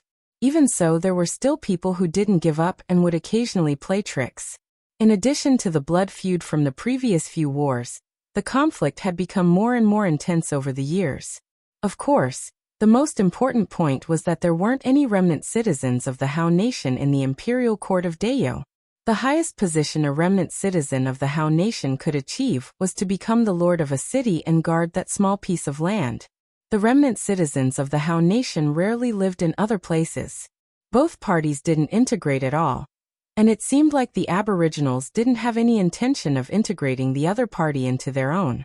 This was also one of the reasons why they weren't content with their lot. After all, there would always be people with ambitions and aspirations. Being the lord of a city wasn't enough to satisfy them. After all, the lord of a city was still in that small piece of land, and there would always be people who wanted a bigger sky. However, these weren't things that Rinpoche needed to worry about. From these past events, Rinpoche could roughly guess why the Empress had such a big reaction after hearing about the investiture of the gods. There were many aspects that were very similar to what the Aboriginals had experienced. As the three of them sat and chatted, three burly men dressed as imperial guards walked over from a distance. The one in front was Sherhu. When Rinpoche saw them, he stood up and was about to welcome them when he heard Sherhu say, "Rinpoche, receive the imperial edict." Rinpoche was dumbfounded when he heard this. He completely didn't know what to do. Should he kneel on one knee, or both knees, or receive the edict while standing? He had no experience at all. Caretaker Ren, kneel on one knee and receive the edict. Sherhu knew Rinpoche's situation and reminded him in a soft voice. Rinpoche quickly did as he was told. Sherhu then unrolled a scroll that was black on the sides and white in the middle. The imperial edict of the Dayo Emperor declares that Rinpoche is a storyteller for Qingxin Palace Hall. Rinpoche was at a loss after hearing this. What was going on with storytelling in Qingxin Palace Hall? Could it be that there was an official who was responsible for telling stories to the emperor? Caretaker Ren, why aren't you receiving the imperial edict? Sherhu whispered. Your subject, receive the imperial edict. Rinpoche quickly raised both of his hands, just like how it was shown on television. After receiving the scroll, Rinpoche's mind was still in a daze. He didn't know what exactly was going on. He had definitely been promoted. Previously, he was still a nobody. Now he could receive the imperial edict. This was definitely a promotion. Then what? What was he going to do? Where was he going to stay? Sir Run, congratulations. Sherhu cupped his fists and said, Brother Sher, please don't call me sir. Just call me Brother Ren. Rinpoche pulled Sherhu to one side and asked, Brother Sher, what kind of official position is this? Sherhu shook his head with a strange expression and replied, I don't know.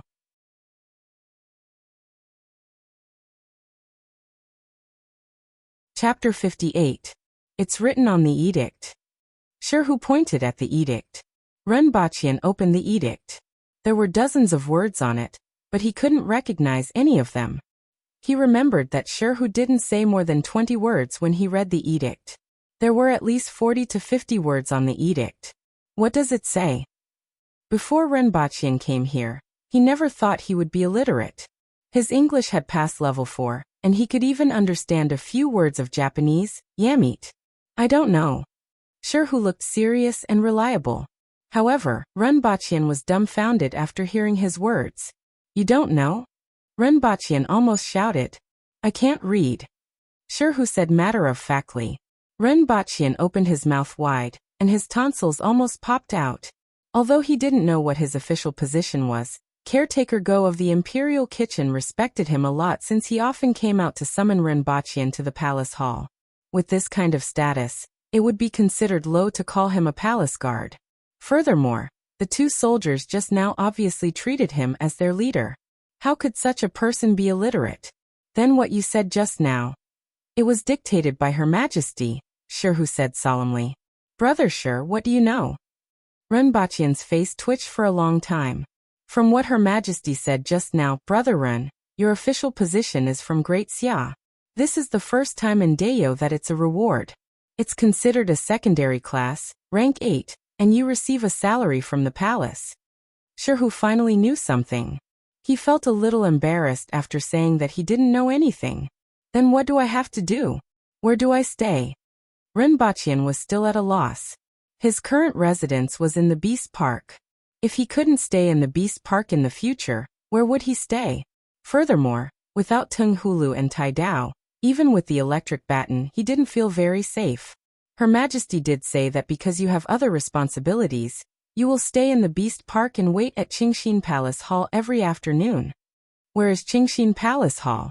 Renbaqian asked. It's the place where the palace books are kept. Here is a token. Hand it to the palace guards at noon, and someone will bring you there. Sherhu took out a token from his waist. Don't lose it. You'll need this token to enter and leave the palace. Renbaqian stretched out his hand to catch it.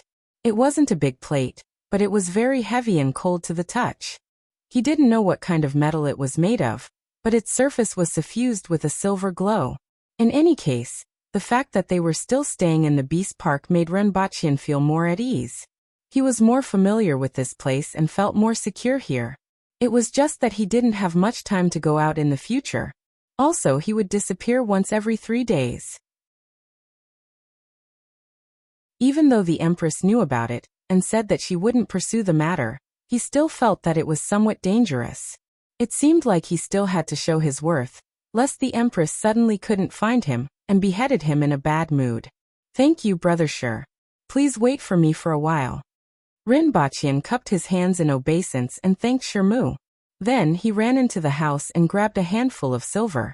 Back then, he had used a saw blade to cut off the large ingots of silver, and now he only had this kind of broken silver. According to what was said on TV, at this time, it was necessary to bribe the person who came to announce the decree with money. From the perspective of human relations, it would not be a loss to offer him a handful of silver. Brother Run is a quick-witted person. I won't stand on ceremony. I will look for you for a drink another day. Sherhu laughed heartily and patted Renbaqian's shoulder. Then he stuffed the handful of silver to the 2 imperial guards behind him and said, This is from Brother Run. Take it back and drink with you. Thank you, Sir Run. The 2 imperial guards received the silver and laughed. They looked at Renbaqian with a gaze full of goodwill. It seemed like no matter where, money could do a lot of things. Of course, Sherhu's reputation was also involved in this. I shall not stay any longer. I still have to report back. Sherhu cupped his hands in obeisance to Renbaqian, turned around and left with the 2 imperial guards. After Sherhu left, Tung Hulu and Tai Dao went forward to congratulate Renbaqian. Congratulations, Caretaker Ren. From now on, you will have to call you Sir Run. Renbaqian touched the token. Until now, he still felt that it was a little unreal. He had risen from a mediocre official to a secondary class, rank 8 official just like that. His rank was even higher than Caretaker Shi's. However, Renbaqian obviously had an official position and was receiving a salary. His authority was much lower than Caretaker Shi's. In any case, he was still an official. Previously, he had told stories for so many days and did not mention that he would be rewarded. Yet he was rewarded today. He did not know if it was because of the air cooler or his bootlicking skills. It was more likely that there were various reasons. Renbaqian returned to his room and took out 2 ingots of silver and threw them to the 2. Happy to see this. The 2 of them grabbed the silver and laughed. Sir Ren's official robe has not been delivered yet. You still have to go to the palace in the afternoon.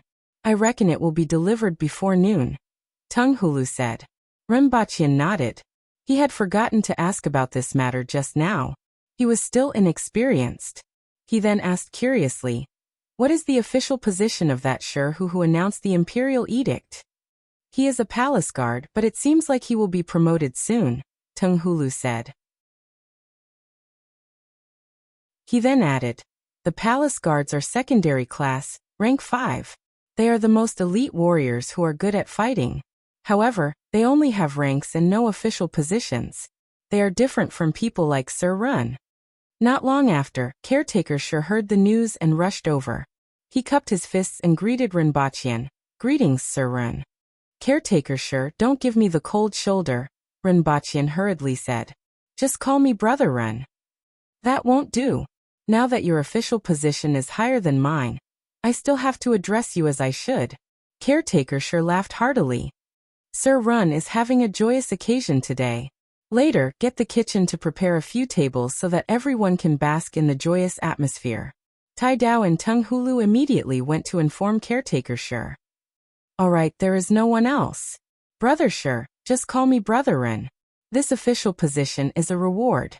It is much worse than yours, Renbachian said. In that case, I will still call you Brother Ren in the future. Sherhu patted Renbachian's shoulder. He almost slapped Renbachian into the ground. Renbachian's entire body immediately fell askew. Renbachian reckoned that his shoulder would swell up after this slap. Oh yes, caretaker sure. I am afraid I can no longer take up my position in the Beast Park. In the future, I will hand over the ice cellar to caretaker sure. As for those people, I will make arrangements for the ice cellar. Those 3 people in charge of the ice cellar will stay there. Out of the other 7, 5 will follow you. After all, there are still a few acres of land. I will arrange for the other 2 to do other things. Caretaker sure immediately said. In that case, many thanks. Leave Tung Hulu and Tai Dao with me, Renbachian smiled. He was already familiar with Tung Hulu and Tai Dao. Renbachian still had some messy jobs that he had to hand over to the 2 of them to do. For example, skin tanning. He was even preparing to make a sofa. Renbachian touched the so-called Imperial Edict in his hand and asked tentatively without any expectations. Caretaker sure, can you read?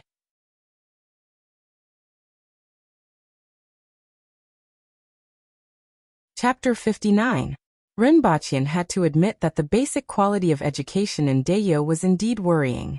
In any case, it had already been 70 years since the founding of Dayo. Not many people were literate. Take a look at China. Before the founding of the People's Republic, the literacy rate was not high. 70 years later, although not everyone was literate, it was almost the same. In any case, Caretaker sure was the chief caretaker of the Beast Park. He was a rank 9 martial artist and had dozens of subordinates. Including his family members, there were more than 100 of them. Can't even read? And that sure who just now was a secondary class 5 imperial bodyguard, who was illiterate. Renbachian was really doubtful about how they were going to convey documents and orders. They couldn't possibly just rely on oral instructions, right? When it was almost noon, 2 people from the palace came to deliver Renbachian's official robes. It was a set of clothes that was mainly black with a red collar and cuffs. There was even a bird pattern on it. The material was much softer than what Renbachian was wearing now. Furthermore, it felt smooth and felt like silk. The style was not that of ancient Chinese robes with big sleeves. Although the clothes were longer, reaching the knees, the sleeves were only slightly wider than ordinary clothes. After Renbachian changed into it, he couldn't see whether it looked good or not. However, the breathability and comfort were much better than before. The only thing that made him feel a little uncomfortable was that he was a little fat. The people of Dayo were all tall and sturdy. Their arms were strong enough to run a horse. Compared to them, Renbachian's physique was more than an order of magnitude lower. The clothes he wore made him look a little fat. Caretaker sure was stunned when he saw Renbachian come out after changing his clothes. Soon after, he burst out laughing. Renbachian got goosebumps from his laughter. He didn't think he was wearing the wrong clothes, right? Look for me tonight. I'll get someone to help you change it. Caretaker sure laughed heartily. Renbachian gestured at his baggy official robe, and roughly knew why Caretaker sure laughed. If he were to wear such big clothes, he would probably look like a monkey wearing a robe. However, he had to go to Qingxin Palace Hall at noon. It seemed like he could only change it after he returned. They had lunch as a form of celebration for Renbachian. Although that was the case, the food was no different from usual. The only difference was that there were more spices, which made the food more fragrant. The banquet was lively. Even though Renbachian hadn't stayed here for a long time, he was beginning to integrate into the culture. Seeing the sincere congratulatory smiles on everyone's faces, he felt a surge of warmth in his heart. These people were really too cute. Renbachian, who was still sighing just a second ago, immediately grabbed the stool to cover his chest and shouted, "Who's using their dirty claws to slap me again?" His face was filled with the words, "If you dare slap me with your oily claws again, I'll smash your face with a stool." After the meal, Renbachian cupped his hands at everyone and entered the palace with a body full of claw marks. There was nothing he could do about it. He only had one set of official robes, and he didn't even have a change of clothes. Time was up. Renbachian clenched his teeth and left. Fortunately, The greasy claw print on the black robe was a little more conspicuous under the sunlight. If it was inside the hall, one would not be able to see it without looking carefully. He passed the token to the palace gate guards for inspection. The two of them asked him to wait for a while. One of them took the token and went in for 2 or 3 minutes before coming out empty-handed. Then, the two of them and Renbachian stared at each other as they waited. The two of them looked at Renbachian, who was wearing an oversized official robe and had a body full of shiny, greasy claw marks. Their faces twitched. If they didn't know that they were the face of the palace and needed to maintain their manners, they would probably be lying there laughing. Anyway, Renbachian couldn't see what he looked like, so he let them be. This robe was still quite comfortable. After waiting for a while, a female official in her 30s or 40s hurried out. She looked at Renbachian and almost spurted out her saliva. "Follow me." That female official threw the token back to Renbachian and said while holding back her laughter. Just as Renbachian entered the door, he heard 2 people laughing behind him. "Shouldn't you at least wait for me to walk further away before laughing? Otherwise, why did you endure for so long just now? All I have to do is turn my back on him, right?" Just now he directly stood with his back facing them, and they wouldn't have to endure for so long. "How should I address you, sir?" Renbachian followed behind and asked cautiously. He didn't know the identity of the person in front of him, but he was an official bestowed by the Empress. He was afraid that he would have to enter the palace frequently in the future. It was better to maintain a good relationship no matter what. "Don't call me sir, call me Keeper Sure. Keeper is my position." Keeper Sure turned around and glanced at Renbachian. "I understand." Renbachian nodded his head. It seemed like Keeper Sure was really a big surname. Not knowing the other party's temperament, Renbachian didn't dare to say much. The two of them walked in silence for a while and arrived in front of a palace. Keeper Sure stopped, turned around and said, "This is the place. You can enter with the token." "Thank you."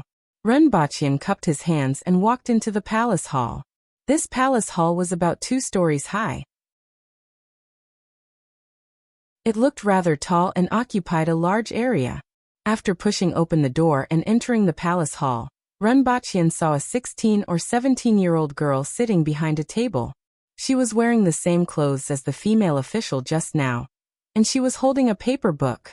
She was reading very seriously. If it wasn't for the fact that she was drooling, Renbachian felt that she was a talent to be able to sit there with that book in her hand and sleep so soundly. She didn't even know that he had pushed open the door and entered.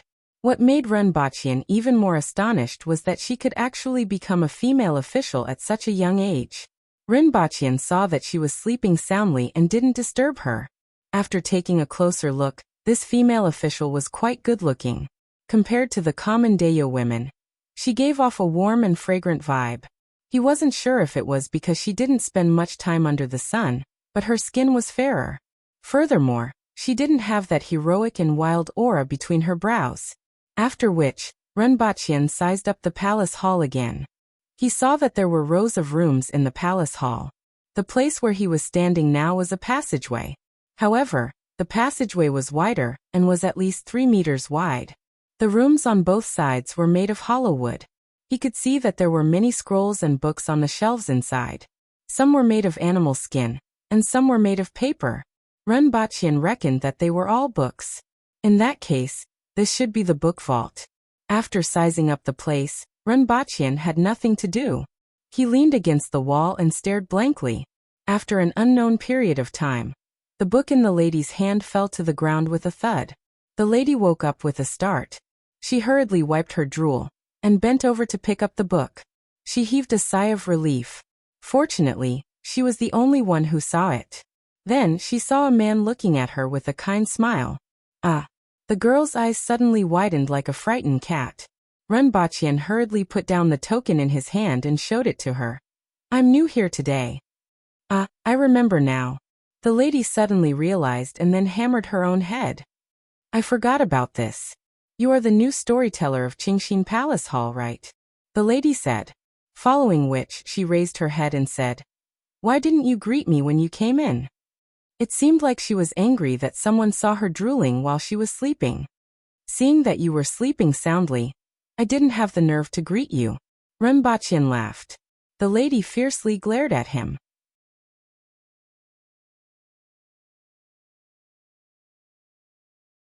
Chapter 60. Seeing that the other party didn't seem to want to talk to him, Renbachyan asked, "May I know how to address you?" The female official thought for a while, and seemed to feel that she might have to see this man in front of her every day for a period of time, so she said, "My name is Lin Xiaola. Call me Librarian Li Lin." Ancient books? This was equivalent to a librarian, right? As Renbachyan thought about it, he asked the question that he was concerned about. "Greetings, Librarian Lin. May I know what I'm here for?" "I don't know. Just find a place to stay and don't disturb me. Wait for His Majesty to summon you into the palace hall," Lin Xiaola said casually. After hearing this, Renbachyan went to one side and stared blankly. After standing for a while, he got tired and sat on the ground. The ground inside seemed to be quite clean. Someone cleaned it every day, so there was not a speck of dust. Lin Xiaola ignored him and sat there reading. Not long after, Renbachyan noticed that her head was nodding bit by bit, and it looked like it was about to hit the table. Renbachyan was delighted to see her like this. This was the legendary falling asleep as soon as she touched the book. The person in charge of the library was actually someone who slept with books every day.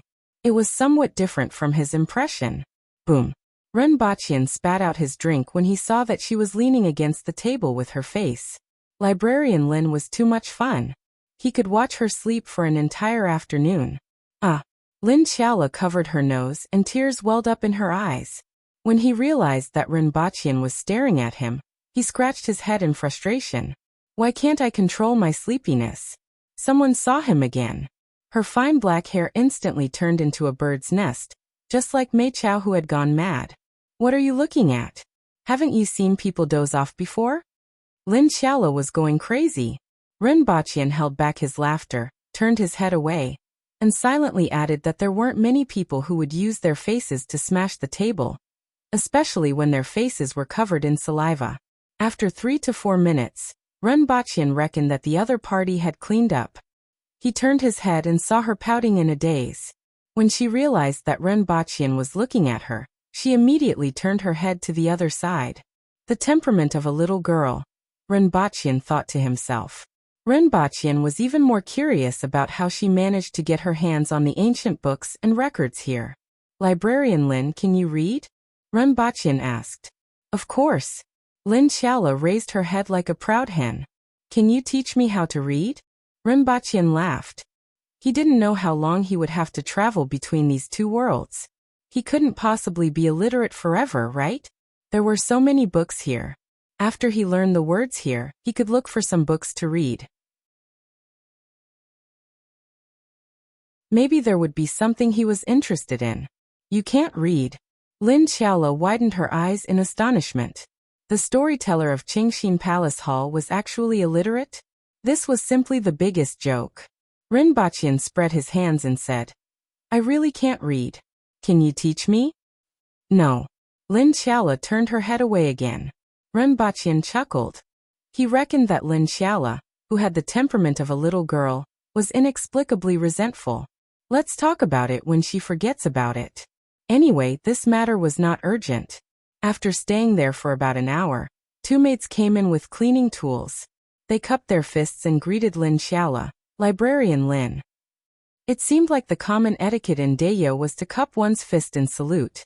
Regardless of gender, they would only go down on one knee when they saw the emperor.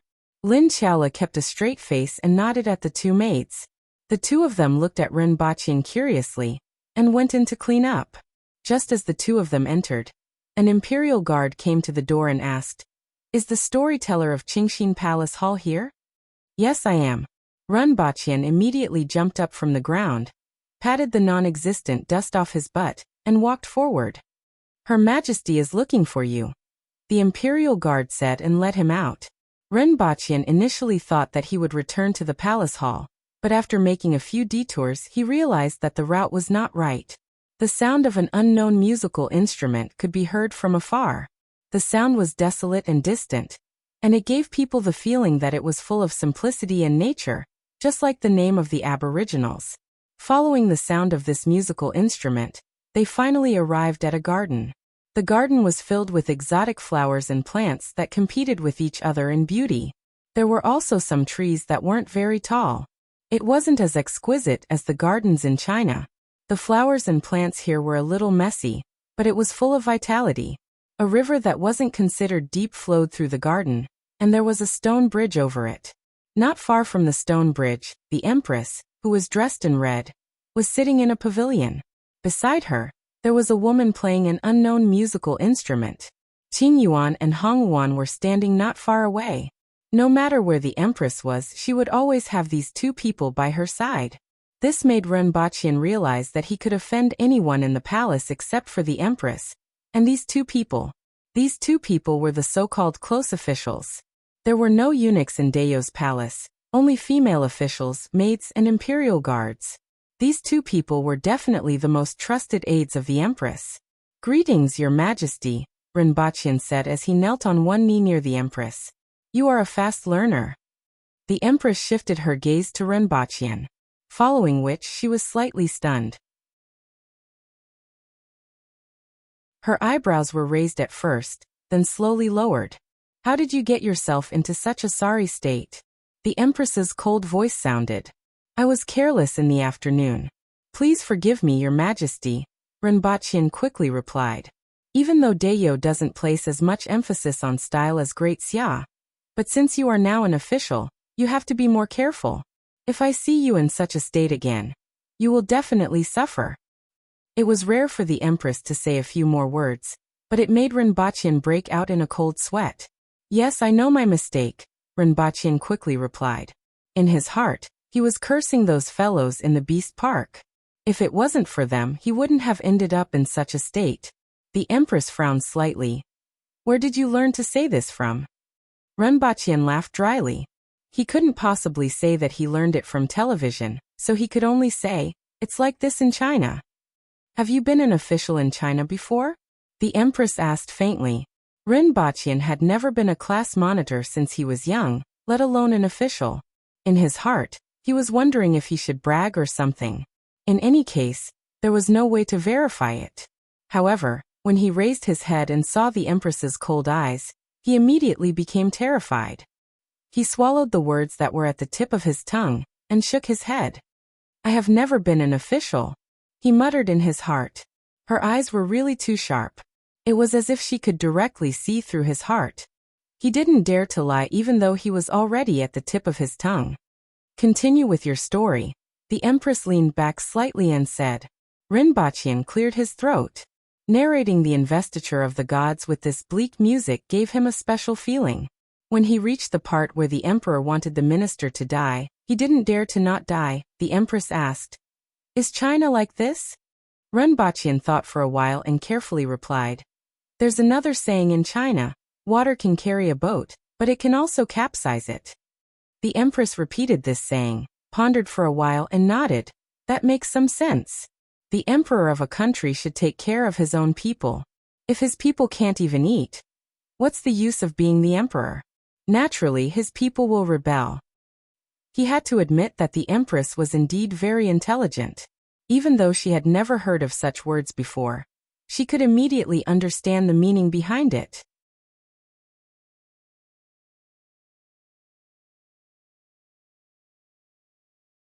Chapter 61. Thanks to Piss All Over 01, Tale of Dreams, Brother Hay of the Tujia family, and to the other readers who voted to comment in the book review and comment section. In fact, this book was prepared to be updated after it was published, but now that there are 3 branch chiefs, I have to express my gratitude. Thank you everyone. The Empress waved her hand, stood up, and gazed into the distance in the pavilion. After a while she said, "However, there are some people who will always have different ideas no matter how you treat them. What do you think we should do with such people?" Ren Baqian thought to himself that the Empress wasn't talking about him, right? He didn't have any messy ideas. It sounded more like she was talking about the remnant citizens of the Han nation. But, what did the Empress mean by saying this? Was she testing him? The person in front of him could pinch him to death with one hand. This wasn't an adjective. Ren Baqian had no choice but to be careful. He didn't want to be meritorious, but he wanted to avoid making mistakes. After sorting out his words, Renbachian cautiously said, I feel that we should assimilate them and let them have a sense of identity with their country. This way, some people may not be able to change and may have other ideas, especially those who are older. However, the new generation can identify with the country from a young age. After they grow up, the situation will change. After Renbachian finished speaking, the Empress turned to face him without saying anything. He didn't know what she was thinking. Apart from the sound of the musical instrument, there was nothing else. Just when Renbachian was wondering if what he said didn't suit her, the Empress turned around and said coldly, If I say so, all of them will be beheaded. Although the Empress didn't do anything else, her expression and words still made Renbachian feel cold, and subconsciously shrunk his neck. The Empress sat back in her original position and said, If it wasn't for the late Emperor, I would have beheaded them. However, what you said is quite interesting. Tell me in detail. Renbachian was now sure that the Empress was talking about the remnant citizens of the Hao nation. Although he didn't know why the Empress asked him, he still racked his brains and sorted out the things in his mind and listed them in 1, 2, 3, 4. To put it bluntly, it was the patriotism education. Regular lectures on patriotism, such as remembering the bitterness and sweetness of life, the 8 honors and 8 disgraces, would be lectured to them and required to memorize them. If there were conditions, it would be best to arrange for people to teach them in their private schools. They had to learn. At the same time, the culture and traditions of the Aboriginals were passed on to them, and the cultures of both sides merged. In the end, both sides lived together. Now they were confined to a small circle and did not know much about the Aboriginals. Every day, they came into contact with the remnants of the Hao nation. Furthermore, the Aboriginals had destroyed the nation. In the long run, they would naturally be surrounded by resentment. If both parties were to live together, the other party would see that there was nothing wrong with the Aboriginals other than their strength. Furthermore, the Aboriginals were simple and honest. Naturally, they would be less prejudiced against them. After all, most of the people were simple and honest no matter where they were. In reality, most of them were ambitious people. They were unwilling to accept the current situation, but they could not see the path to advancement. Naturally, they would have all kinds of ideas. If a certain number of official positions were opened up, and they were allowed to enter the imperial court, in order to protect their own positions, they would suppress those who were disloyal. Step by step, this was patriotism education, division and suppression. It was basically a method that had been used on Earth over and over again. The Empress quietly listened to what Renbachian had to say. After he finished speaking, she remained silent for a long time before saying, Continue with your story. Renbachian could not read minds and naturally did not know what she was thinking. However, he guessed that she was probably considering the feasibility of this plan. Renbachian felt that if she really wanted to do it, this plan was quite feasible. After all, it had already been proven on Earth. As long as it was adjusted according to the situation in Dayo, it would be fine. If this method did not work, Renbachian had a more ruthless method. However, he was afraid that he would train a bunch of pyramid schemers. He now felt that he was like the henchman of the villain in a movie, helping to come up with all kinds of bad ideas. This was especially true for the remnants of the Hao nation. However, it was not without benefits for them. At the very least, they would be less scheming in private. This was to prevent the Empress in front of them from saying, "Behead," when she was in a bad mood. At that time, there would really be heads rolling. When Renbachian continued to talk about how the demon fox transformed into Daji and entered the palace, the Empress was absent-minded. However, Qing Yuan and Hong Luan were engrossed in listening. When he talked about how Yun Zhongzi went down the mountain, the Empress then focused on the story. This kind of fairy tale was quite attractive to her. When he said, "If the Emperor treats his subjects like brothers, then the subjects will treat the Emperor like confidants. If the Emperor treats his subjects like dirt, then the subjects will treat the Emperor like bandits." The Empress was slightly enlightened. "These words of yours from China do make some sense." The Empress nodded. The principles of the world are interconnected. It is the same everywhere, Renbachian said. That is not necessarily true. The Empress suddenly sneered. Renbachian did not know if he had said something wrong. When Renbachian talked about Fei Zhong's scheme to depose Empress Jiang, someone came to inform the Empress that it was time for dinner. That's all for today. Go back and tidy up. Don't do this again tomorrow. The Empress stood up and said, Yes. Renbachian made up his mind to find someone to change his clothes and wash them quickly. Your Majesty. Renbachian saw that the Empress was about to leave and quickly called out. Is there anything else? The Empress turned sideways and looked at him. I would like to ask, what is my official position? Renbachian was a little embarrassed. Just do what you are doing now, the Empress said. She then left with Qing Yuan and Hong Yuan. The musician also started to pack his instruments. After the Empress left, Renbachian smiled bitterly. It seemed like he was really a storyteller. However, this was also good. He still did not understand many aspects of Dayo. If he was asked to do something else, he would not be able to do it.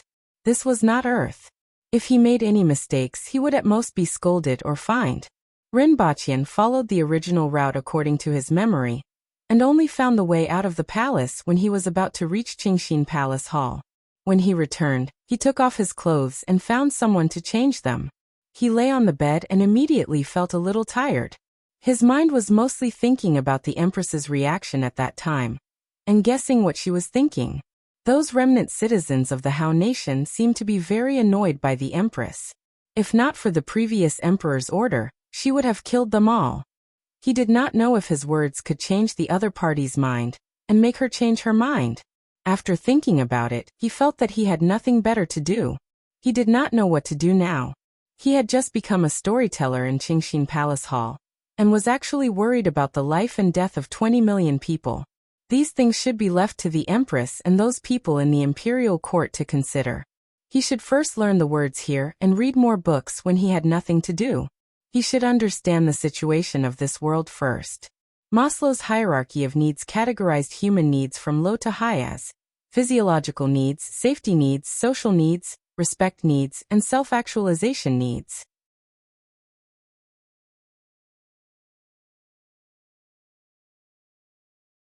Chapter 62.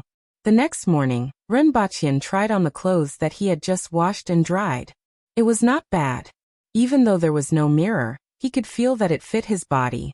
The one helping to change the clothes was the wife of an odd job worker. Her skills were quite good. After trying on the clothes, Renbachian changed them so that those heartless fellows wouldn't leave claw marks all over his body. He didn't know when they would send him a change of official robes. Since he had nothing to do, he chatted with Tung Hulu and Tai Dao and listened to them talk about the military counselor. Renbachian didn't chase after celebrities since kindergarten because it was too childish. Now he worshipped the military counselor like a fan. He would even listen to stories about the military counselor with great interest. There were many intelligent people in history, and many of them were famous. However, there weren't many like him. It was a pity that the two of them didn't know his name. They only knew that his surname was Qi.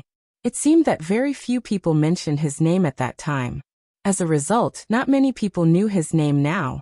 It was said that there was a portrait of him in the palace.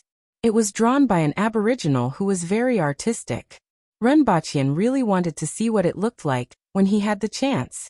Thinking of the scrolls and books in Qingxin Palace Hall, Renbachian felt that it was very likely there. After lunch, Renbachian changed his clothes and strolled into the palace. He showed the token in front of the door and allowed him to enter. Renbachian entered the palace and looked at the token in his hand. It seemed that the token was really useful. He could actually enter and exit the palace at will.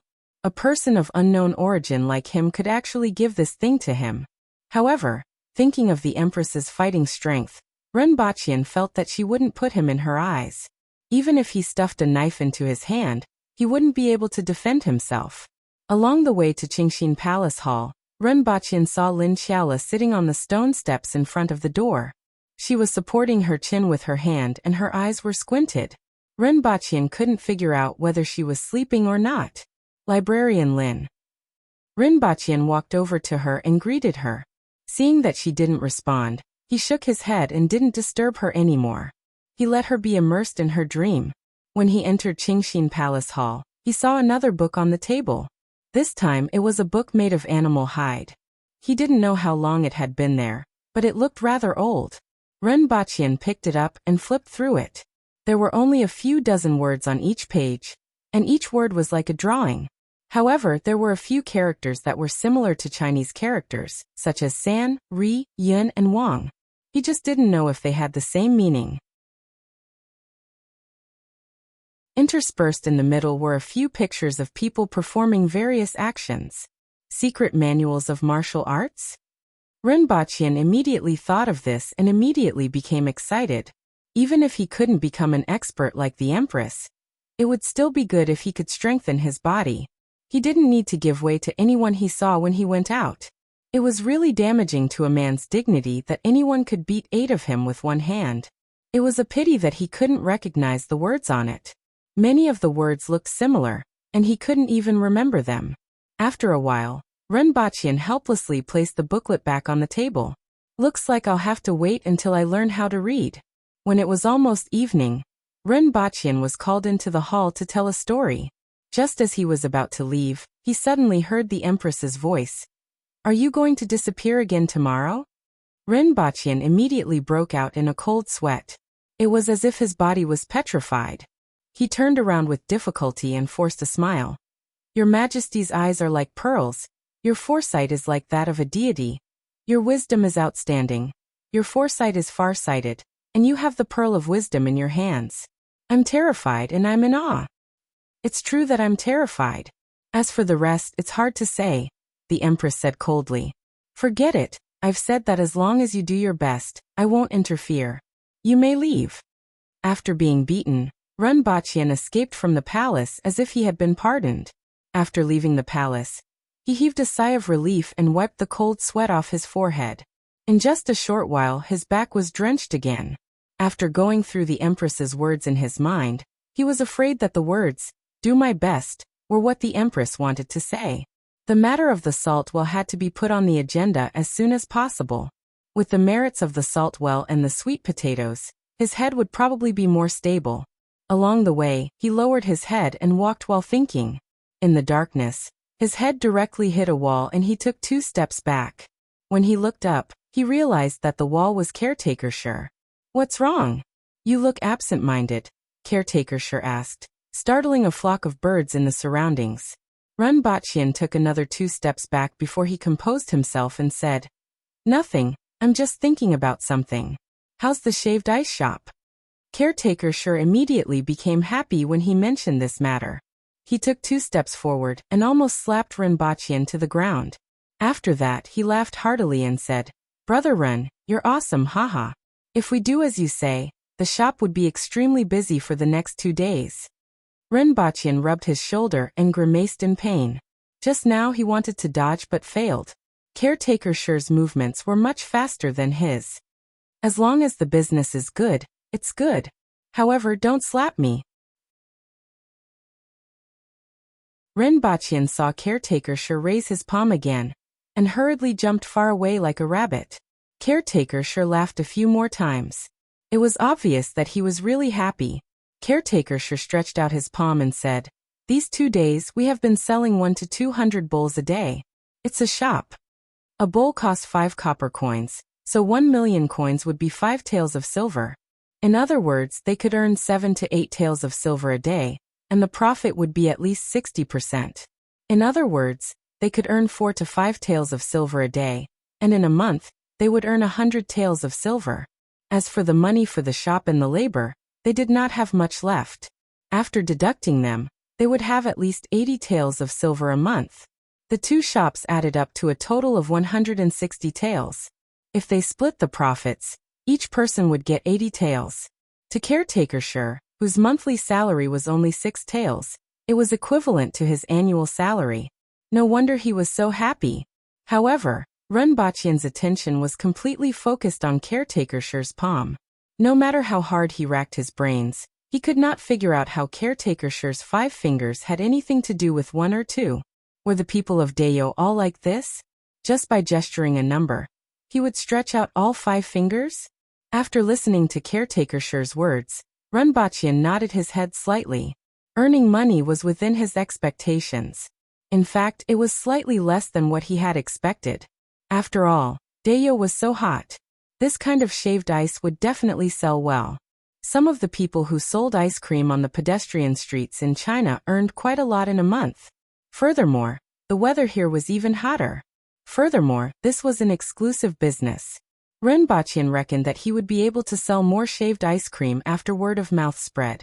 This would continue until the secret of saltpeter was discovered. Hire 2 more people. I reckon this business will last for a period of time, Renbachian said. I will listen to you. Now that he saw the money, caretaker Shi was immediately filled with heroism. He would do whatever Renbachian said, and was not worried at all.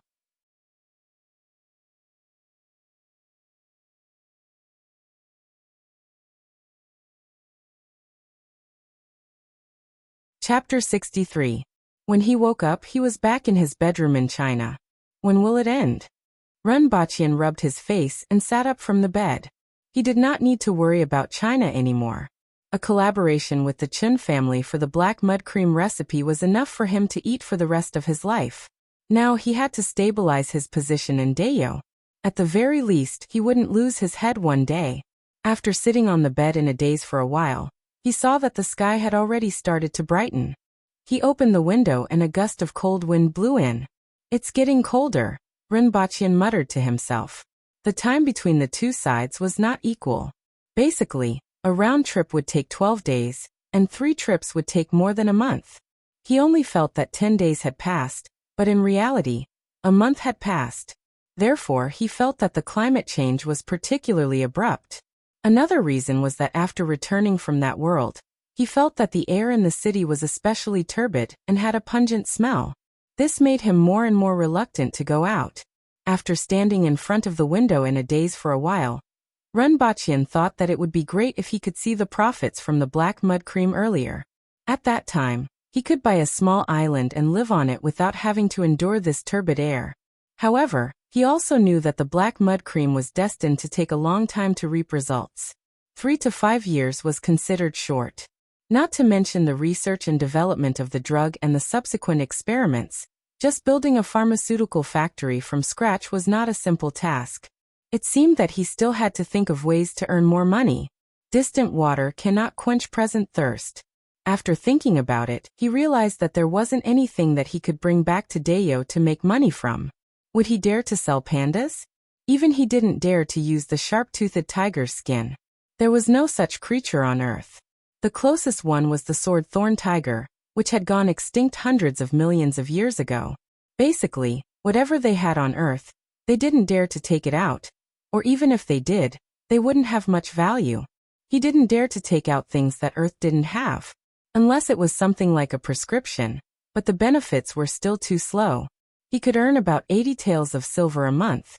Including the shop that was still under renovation, he could earn about 100 taels of silver, which was about 40 to 50,000 taels of silver. With the addition of the air cooler, he might be able to earn more. However, there seemed to be a risk in selling silver in large quantities over a long period of time. For an ordinary person, 4 to 500,000 yuan a year was a lot, but for the current Renbachian, it was like a drop in the bucket. Worrying about selling whey powder and earning money from selling cabbages. This was the kind of person who said this. Renbachian suddenly recalled that Dayo seemed to have a lot of gemstones. He wondered if he could find out more about them after he returned to Dayo. It would be more feasible to bring back some gems. It would be best if the quantity was small but the value was huge. After being in a daze for a while, Renbachian switched on his phone, which had been switched off all this while, to take a look. Just as he switched it on, a few missed calls and messages popped up. 2 from Chen Qing, 1 from Dong Haiqing, 1 from Chen Bing, and 1 from his family. He dialed the number back, and as soon as the call connected, he heard someone scolding him. "You still know how to call back? I called you, but your phone was turned off. I couldn't find you. If you didn't call me back, I would have called the police and reported you missing." Renbachian moved the phone away from his ear. After a long time, He waited for the person on the other side to finish scolding him before saying, "Recently, the company has been rather busy. I work overtime every day and didn't notice that my phone ran out of battery. I just finished my work today, so I called to greet you." "Oh, you even know how to use words?" Ren Baqian's mother mumbled before asking, "How's the situation at the company?" "Very good, it's getting better and better." Ren Baqian changed to a relaxed tone. "Forget it, I don't know about those things. Today is the Mid-Autumn Festival. Are you coming back? It's still not too late to take a taxi. Today is the Mid-Autumn Festival." Ren Baqian asked doubtfully. "Have you been living a stupid life? You don't even know the date?" "Oh, I've been too busy recently and didn't notice. I'll set off now and will be back in the afternoon," Ren Baqian replied hurriedly. "That's more like it. Come back soon." After hanging up the phone, Ren Baqian heaved a sigh of relief. He felt that only a few days had passed. More than 2 months had passed. He had a look of resentment on his face. When was he going to end? However, after thinking about it, if he really transmigrated to that world and couldn't return, he didn't know how sad his family would be. Ren Baqian felt that the current situation wasn't too bad. Ren Baqian looked at Chen Qing's missed calls, and suddenly remembered that Chen Qing's engagement date was approaching. It was a pity that he didn't have anything good to give him. Chen Qing had money and didn't seem to lack anything. After thinking about it, Ren Baqian decided not to call him back. After washing up, he changed his clothes, went downstairs and drove home. Ren Baqian's hometown was about 300 kilometers away. He arrived at his neighborhood in the afternoon. Looking at the familiar but slightly dilapidated neighborhood, Ren Baqian felt an inexplicable sense of comfort. This was the feeling of home. "Brother, brother!" Ren Baqian heard someone shouting and looked up. He saw his brother waving at him from the window. Ren Baqian smiled, locked his car, went upstairs and knocked on the door. "Is the Audi downstairs yours?" Ren Baqian's father asked as soon as he opened the door. "Your eyesight is really good." Ren Baqian gave him a thumbs up.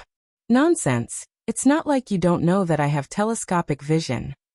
Ren Baqian's father gave him a slap on the head. "Give me the keys, I'll go for a stroll." Ren Baqian smiled and threw the keys to his father.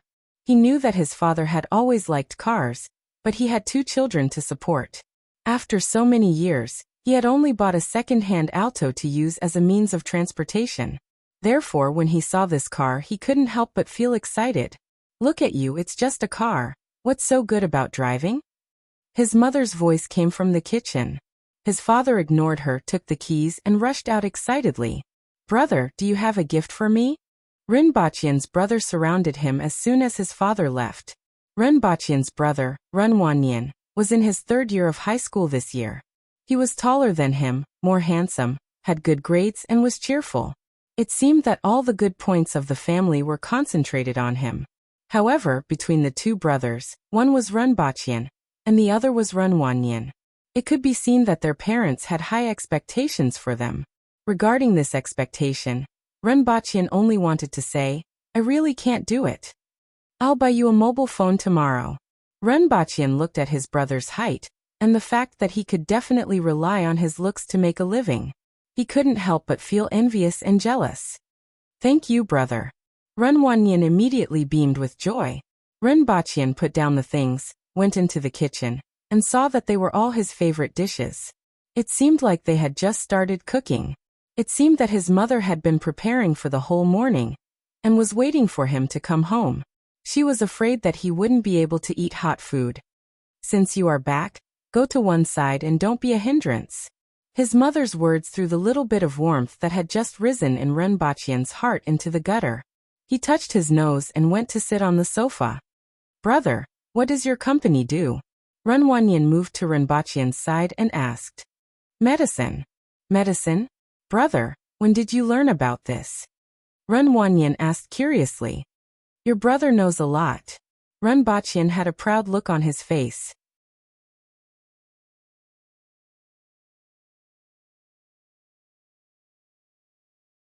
Chapter 64. Not long after, when the dishes were ready, his father also came back at the right time. He opened his mouth and asked, How much is your car? Ren Baqian looked at the kitchen and gestured 6. He didn't dare to say anything as he was afraid that his mother would hear him and nag him again. It's indeed promising, but it's too extravagant. Your company has just been established, and we don't know what the future holds. Don't just think about enjoying life. You should keep more money by your side so that you can make a comeback if anything happens, Ren Baqian's father said. How much do you have in your pockets? I'll leave the 300,000 here. Take it back if you need it. There's still a few 100,000 left. Don't worry, it's enough. There's nothing to spend money on right now. We just have to wait for the subsequent profits. Didn't we agree last time? I'll provide the technology and the others will provide the money. Ren Baqian laughed. In his heart, he knew that his father was saying these words of wisdom. Indeed, 2 million yuan could not do much. With the remaining money, he could hold on until the pharmaceutical factory was built and the medicine was on the market. However, if something happened to his family, he would be at a loss. It seemed that he still had to find a way to earn more money, like what he had thought in the morning. While they were eating, Ren Baqian's mother asked him with a kind face, "You are quite successful now, but you are already so old. Do you have a girlfriend?" Ren Baqian was at a loss. "I'm only 24 years old. What do you mean by that?" "Your Aunt Huang has a niece. She's pretty and tall. Do you want to get to know her? I think I can find someone better." Ren Baqian quickly rejected her. He was only 24, and he was running around in 2 different worlds. How was he supposed to find a girlfriend? Disappearing for 8 to 10 days every 3 days? If that was the case, it would be more reliable for him to find a wife there than on Earth. At the thought of this, Ren Baqian felt even more resentful. Over there, even a woman could beat him up with one hand. Listening to his mother's nagging, Ren Baqian almost buried his face in his bowl. All he could hear was Auntie Huang's daughter. "So what? You set your sights higher after earning money. How is Auntie Huang's daughter suitable for marriage?" He didn't expect that he would have such a day. And in the foreseeable future, there would be many more days like this. After the meal, Ren Baqian ran back to the house as if he was fleeing for his life. The next day, Ren Baqian brought Ren Wanyan to buy the latest mobile phone. And Ren Wanyan was beaming with joy. "Remember, when you see a good cabbage, you have to take it first. Don't be like me. When I was in school, I wouldn't allow any contact with girls even if I was beaten to death. After I graduated, I couldn't wait to hug a grandchild." Ren Baqian pulled Ren Wanyan's hand with a face full of resentment. Ren Wanyan rolled his eyes and laughed heartily. "Anyway, even if the sky falls down, there will be someone taller to hold it up. You are the elder brother, and you are not married yet. Why should I be anxious?" Ren Baqian was speechless. He had become a shield. However, when he thought about how it would be like this every time he returned home, he felt a headache coming on. It seemed like he would have to rent a girlfriend if he didn't want to be nagged. He didn't know if she was reliable or not. After staying at home for 2 days, he drove back early in the morning on the 3rd day. In the afternoon, he went to the supermarket and bought quite a lot of White Rabbit creamy candies. All of this was to bribe librarian Lin Xiaola. Normally, little girls would like this, right? Like a weird uncle, Ren Baqian pondered over how to make the little girl happy. After all, being illiterate was not an easy life. He guarded so many scrolls, but he couldn't understand a single one of them. After buying a bunch of White Rabbit creamy candies, he went to buy 2 electric batons and charged them at home before returning Chen Qing's call. "You finally called back. Otherwise, I would have reported you to the police and reported you missing." Ren Baqian smiled bitterly. This was basically the same reaction. "How are the preparations for your engagement with Jiangnan going?" Ren Baqian asked with a smile. "On the 8th of next month. You should be fine by then, right? Don't miss it," Chen Qing whispered. Ren Baqian could tell from his voice that he was probably with a girl now. After calculating the time, including today, there were still 10 days left. By then he would be back. Only then did he say, "Don't worry, I won't miss it." "All right then, I won't say any more." Chen Qing hung up the phone after finishing his sentence. Ren Baqian shook his head. They were getting engaged in 10 days, and he was still fooling around outside. It must have been hard on Jiangnan to actually tolerate him. Rinpoche hoped that after the engagement, Chen Qing would change his mind. Thinking about Chen Qing's character, he was usually quite reliable and should be able to do it. This was the last time he would go crazy before the engagement. At night, Rinpoche directly returned to that world with a bunch of white rabbit creamy candies and 2 electric batons. After waking up in the morning, he inserted the 2 electric batons into his waist. Rinpoche felt that he was like a Jedi, except for the fact that the 2 electric batons were a little short and small. Just when he was feeling satisfied in the house, he saw a black shadow moving up and down by the window. From the shadow, it had a fat head and big ears, and the ears were even on top of its head. When he opened the door, he saw Tian Tian lying on the floor and Gun Gun stepping on its body, trying to think of a way to open the window. After seeing Rinpoche, Tian Tian immediately got up and walked away. It didn't care that there was a fellow on its body. Just like that, Gun Gun's stool was taken away. It fell head first onto the floor and rolled around. After shaking its head for a long time, it crawled over and hugged Rinpoche's thigh, shaking it continuously.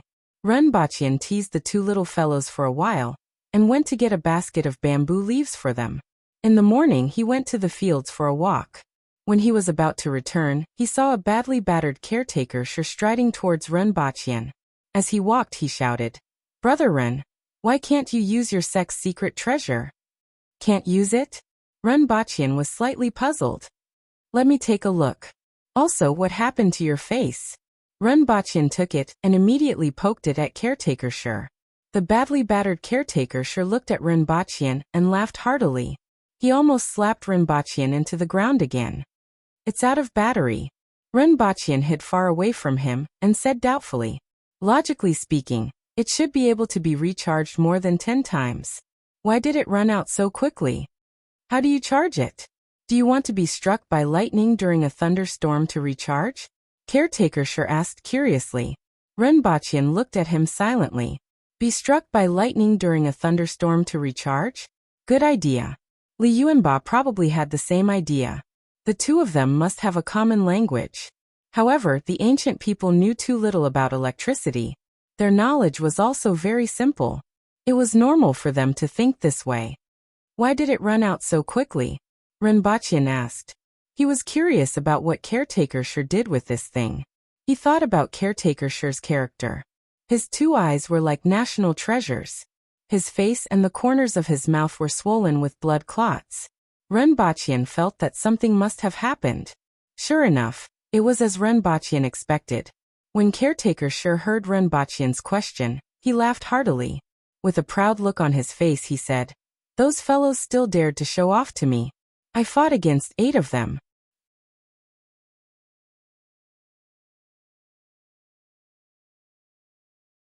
Chapter 65. Rinpoche quickly took 2 steps back and said, "If someone seeks revenge, don't say that I gave it to you. Don't worry, Brother Ren. If they ask me, I will tell them that this is your sex secret treasure." Caretaker Shi laughed heartily. Rinpoche face-bombed. "What a pig-like teammate. You took the stun baton to stir up trouble, and even sold me out. You can fight against 8 people, but 8 of me can't even defeat 1 person." Rinpoche wanted to cry, but no tears came out. "Who exactly did you beat up?" Shi Gua from Lan City's Public Order Bureau, Shi Kai and Shi Da from the Imperial Guard Camp, Shi Qing and Shi Zhen from the Left Army, Shi Meng from the Department of Military Arms, and Shi Feng from the Left Army. These people always say that I am the caretaker of the Beast Park. Let's see who dares to say anything now. Caretaker Shi looked pleased. Rinpoche's face darkened as he listened. You can find so many people with different positions to fight with just a stun baton. If I give you a gun, will you still be able to fly? Didn't you just beat up your own family? Rinpoche regretted that this thing fell into Caretaker Shi's hands. It's out of battery. Let's recharge it when we have the chance. Rinpoche walked back listlessly. Caretaker Shi was all smiles as he continuously bragged about how he punched the Public Order Bureau and kicked the guards away. If Rinpoche did not see Caretaker Shi's bruised and swollen face, he might have believed him. Where is Shi Wanshan? Ask him to come out. Before Rinpoche could return, he heard shouts coming from the front. This group of people found me so quickly. How did they find me so quickly? Renbachian's heart skipped a beat. He glared at Caretaker Shi. His meaning was clear. You are the one who caused this trouble. You should settle it. Give me another 2 secret treasures. I can still beat up 8 of them by myself. Caretaker Shi laughed. Renbachian was speechless. He took out a stun baton from his waist and threw it to Caretaker Shi. I only have one. Think of a way to deal with them. Bear your own responsibility. Caretaker Shi laughed mischievously. With a majestic posture, he dashed in the direction of the voice. Sherwanshan, you bastard, come out. The cursing continued, and he could tell that there were quite a few voices. It was likely that all of them had come looking for him together, or they had come looking for him separately and bumped into him at the door. Renbachian shook his head. This time they were prepared. Was Caretaker Shi still thinking of fighting against 8 of them? Dream on. If he went, he probably wouldn't be able to return. It was better for him to find a place to hide. Don't let people follow the clues and find me here. After walking 1 round outside, Renbachian estimated that it was almost lunchtime before he went back. As soon as he returned, he saw Caretaker Shi standing there with his head and face covered in dirt. He could not even recognize his face. Brother Ren, they are too shameless. 8 of them are ganging up on me. Caretaker Shi pulled Renbachian's hand and complained.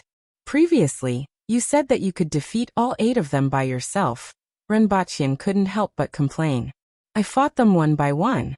Along the way, I fought against 8 of them. How can it be the same when the 8 of them attacked me together? Caretaker Shi sighed. Forget it. Let's find it next time. Renbachian had no choice but to comfort her. Your sex secret treasure. No, it's just that one. The other one ran out of battery because of you. Renbachian threw Caretaker Shi aside and ran over to scoop rice. Needless to say, that electric baton must have fallen into someone else's hands. Ignoring Caretaker Shi's bruised and swollen face, the others also turned a blind eye. It was common for men in Dayo to be in such a situation.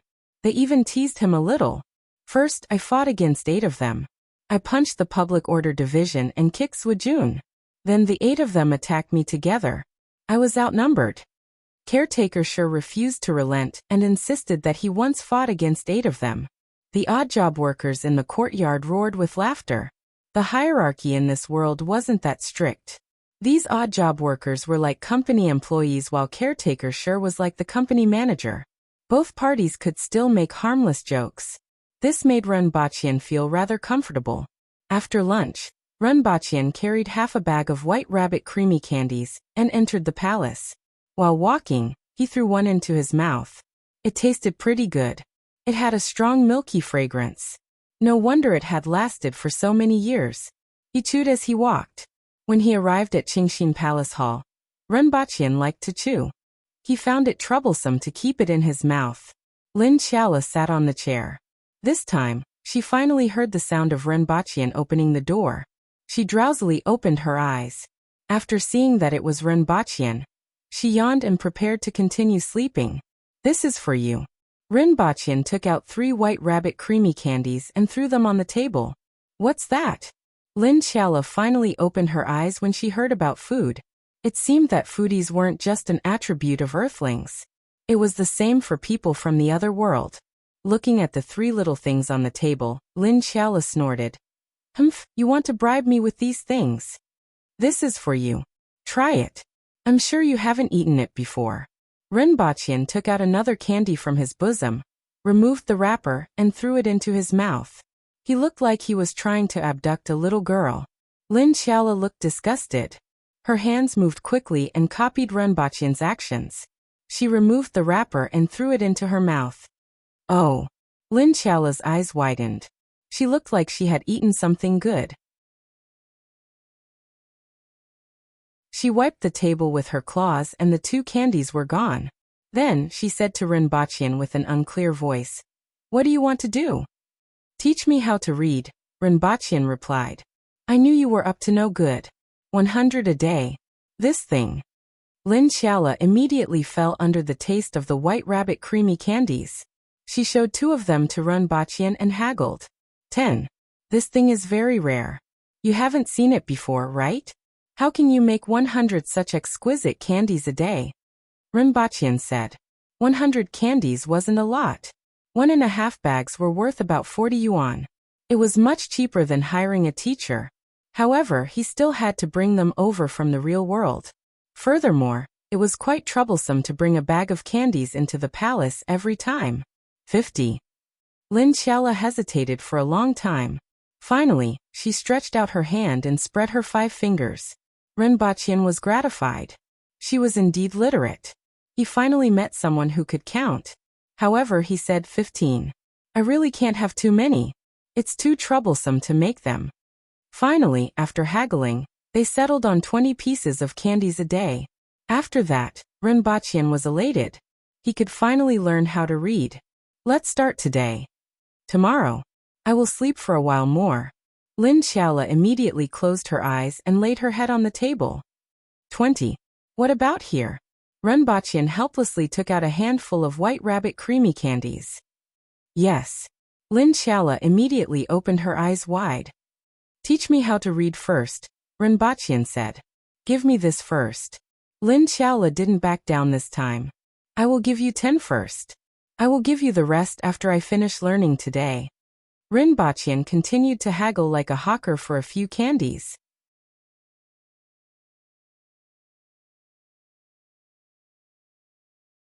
Chapter 66. The characters in this world were also pictograms. Even though they were different from Chinese characters, and required a period of time to learn to write, it wasn't difficult to learn how to read. You just had to compare the characters in this world with Chinese characters. Knowing which characters to compare with saved a lot of effort. Rinpoche's main goal was to learn how to read and not write. Every time Lin Xiaola wrote a word, Rinpoche would compare it with his memory, and write it twice. Then he nodded and said, "Got it next."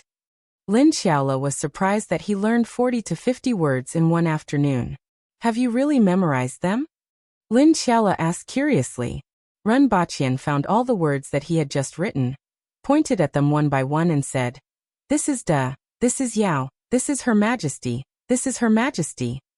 After saying them one by one, he folded his arms and looked at Lin Xiaola's slightly open mouth in surprise. A sense of pride arose spontaneously. At this rate, he would be able to learn most of the words in about 2 months. After all, there were only 3 to 2,000 commonly used Chinese characters. As long as he could learn 3 to 2,000 words, he would be able to say goodbye to being illiterate. At night, he told the Empress a story. The next day, he took a handful of white rabbit creamy candies to learn from Lin Xiaola. He didn't know if it was an illusion, but Rinpoche felt that Lin Xiaola's eyes were flickering when she looked at him. Could it be that she was shocked by my super-fast learning ability? Rinpoche was slightly pleased with himself. In any case, he graduated from university. Coming to this world and shocking a woman with his super-fast learning ability wasn't something to be proud of. At this point, Rinpoche calmed himself down and began to learn diligently. At night, he finally understood what Lin Xiaola's flickering eyes meant. The Empress was lying on the couch and elegantly took out a piece of white rabbit creamy candies from nowhere. At that time, Rinpoche's eyes almost popped out. How did this thing fall into the hands of the Empress? Lin Xiaola, that silly and adorable-looking fellow, actually sold him out? Although it was just a few pieces of candies, this thing wasn't available in Dayo. Rinpoche took out such a rare thing to bribe her, but didn't offer it to the Empress. What would the Empress think? Rinpoche swallowed a mouthful of saliva as he watched the Empress remove the wrapper and place the milk candy in her mouth. He took 3 large steps forward and raised a handful of milk candy above his head. "I have a gift for your Majesty. These are some milk candies that I have painstakingly obtained.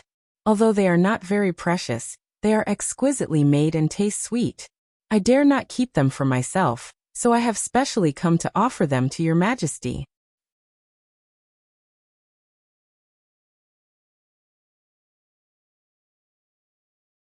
He quickly raised his head and asked, "Your Majesty, may I know who is coming? What's the matter?" "You will know when the time comes. I will get someone to inform you and arrange an identity for you." After the Empress finished speaking, she waved her hand and said, "You may leave." After Runbachian left the palace, his mind was still at a loss. What kind of person? Suppress their arrogance? It should be easy to receive them. The most troublesome thing was to suppress the other party's arrogance. From the Empress's tone, it seemed that she didn't like the people who came. Otherwise, she wouldn't have asked him to suppress their arrogance. But who was the other party? What was his identity? How could he suppress them? Runbachian had no idea about any of these. However, after combining the Empress's last sentence, Runbachian understood something. In any case, he couldn't lose the face of Dayo. If he did so, he would definitely suffer.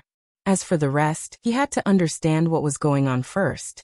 After returning to the Beast Park, Runbachian immediately went to look for Caretaker Sure. What's going to happen during this period of time?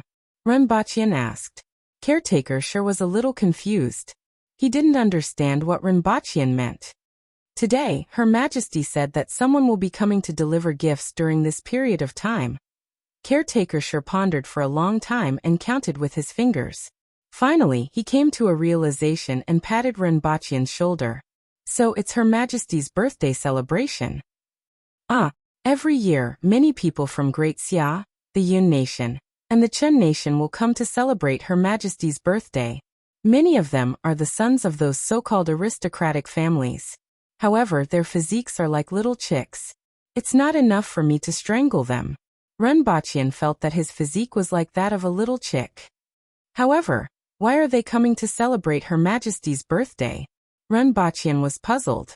If the officials from Great Xia, the Yun Nation, and the Chen Nation were here to deliver gifts, it would be understandable. However, what were those so-called aristocratic families doing here?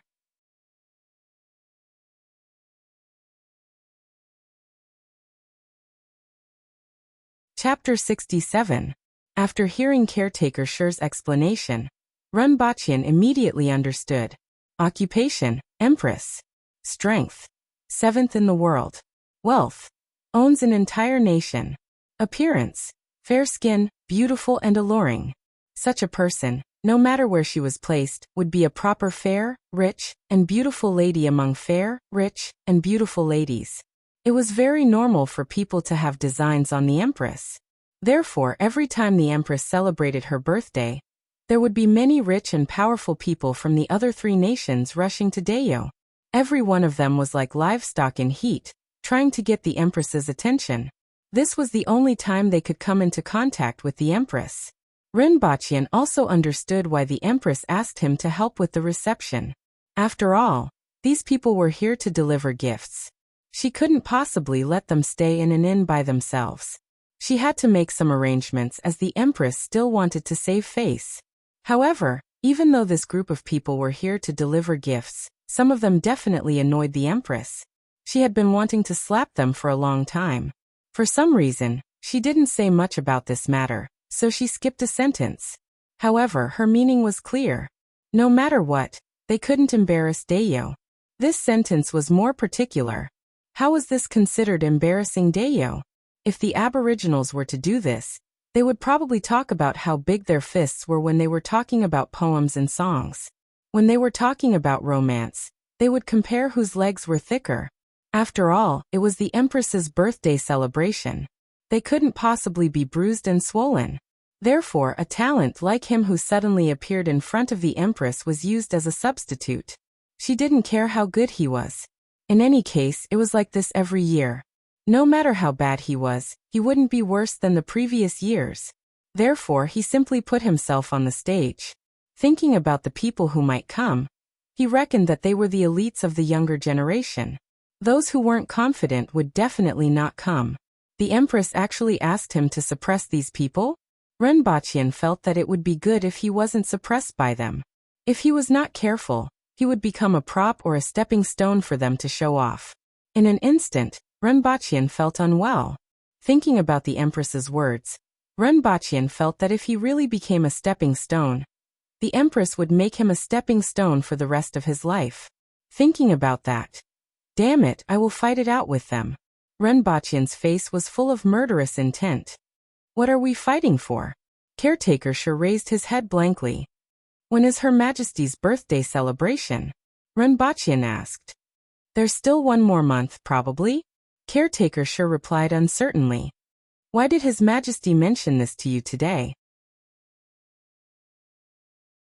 Her Majesty asked me to accompany her and receive her, Ren Baqian said with a face full of resentment. Haha, let's welcome them then. Anyway, we just have to arrange a place for them to stay when they arrive. Caretaker sure said nonchalantly. Her Majesty also said that we can't disgrace Dayo. Ren Baqian continued to look resentful. Isn't that simple? Beat up anyone who was dissatisfied with you. Beat up anyone who didn't like you. Beat up anyone who didn't like you. Just beat them up until they can't open their mouths. Caretaker sure laughed heartily. Ren Baqian sighed faintly. This was indeed the style of the Aboriginals. Needless to say, he might really have to bring along 2 thugs when the time comes. In this world, Aboriginals weren't the only ones who could fight. If that Long Wanli didn't challenge the Empress that day, he reckoned that he could do whatever he wanted. Ren Baqian greeted Caretaker sure and returned to his room. The 2 little chaps were hugging each other and sleeping soundly at the door. Ren Baqian dove into his bed and started to ponder. Let's not talk about the background of the people who came this time. In any case, no matter how awesome they were, they definitely wouldn't be as awesome as Her Majesty. According to their individual standards, they could be divided into those who were outstanding in martial arts, literary talent, eloquence, and appearance. Those who were outstanding in martial arts seemed to be unpresentable. In any case, no matter how formidable they wouldn't be as formidable as Her Majesty. In the entire world, there were only 6 people who were more formidable than her. He reckoned that these people wouldn't come. After all, experts had to maintain their status. It was even more impossible for them to think of robbing the cradle, right? As for those who were outstanding in literary talent, Her Majesty had specially mentioned poetry and songs previously. Judging from the Empress's words, the Empress probably wanted him to suppress these people. There weren't many cultured people in Dayo. Furthermore, this bunch of people still came over every year to show off their literary talent. The Empress was probably already very annoyed. Ren Baqian thought that if a certain master's or PhD student came to his place every day to brag about their fields of expertise, his heart definitely wouldn't be filled with endless admiration like a torrential river. Instead, he would want to slap their faces with the soles of his shoes. He reckoned that the Empress had this kind of feeling. What was that saying again? When the monarch worries, his subjects worry. When the monarch is humiliated, his subjects die. Even though he was a successor to socialism in the 21st century, his immediate superior was the Empress. If the Empress wanted to slap their faces with the soles of her shoes, he would be the vanguard. After thinking it through, Ren Baqian more or less had some confidence in himself. Even though the people he would be facing might be elites from various clans in other countries, he was still a university graduate. He couldn't possibly be inferior to a few elites from a feudal society. There was still some time left. Next time, he would go back and memorize 300 Tang and Song poems. He didn't believe that the crystallization of the wisdom of the ancients couldn't defeat a few elites from a few clans. Even though he could also make their eyeballs pop out of their sockets when he competed with them in mathematics, the final result would probably be like a chicken talking to a duck. There wasn't much meaning to it. The next day, Ren Baqian arrived at Qingxin Palace Hall. After seeing Lin Xiaola, he had a look of hidden bitterness on his face. He was wondering if he should bring her poop-flavored chocolate or chocolate-flavored poop next time. Why are you looking at me like that? Lin Xiaola asked unnaturally when she saw Ren Baqian's resentful gaze. Ren Baqian thought for a while and didn't say anything. After all, as a man, he couldn't be calculative with a little girl. It would give people the impression that he was narrow-minded. Even though he was indeed narrow-minded, he decided to bring her chocolate-flavored poop. The other party wasn't a fool. She probably wouldn't eat poop-flavored chocolate. Let's continue. Ren Baqian pulled a stool over and sat directly opposite her. Seeing that he didn't say anything, Lin Xiaola heaved a sigh of relief. She was still a little nervous just now, even though she felt that this feeling was very baffling. Ren Baqian spent the entire afternoon learning a few dozen words. At the end of the lesson, he also reviewed what he learned yesterday. Seeing that he hadn't forgotten anything, Renbachian immediately felt very satisfied. At night, he went to the palace to tell a story as usual. At the same time, he gave the Empress a bag of White Rabbit creamy candy. This made the Empress rather satisfied. She felt that Renbachian was rather tactful, and found him increasingly pleasing to the eye. It wouldn't be a problem for a bunch of burly men in the imperial court to lead troops into battle. However, it would be difficult for them to be tactful and tactful. Following the birth of Neza, the evisceration of his father, the lotus incarnation, Jiangxia's descent from the mountain, and the burning of the Pipa spirit, the story became more and more exciting. Even the Empress rarely interrupted him. Instead, she concentrated on listening to the story. From time to time, she would put a piece of White Rabbit creamy candy in her mouth. One person told the story while the other three listened. Sometimes the fire in the palace flickered due to the wind.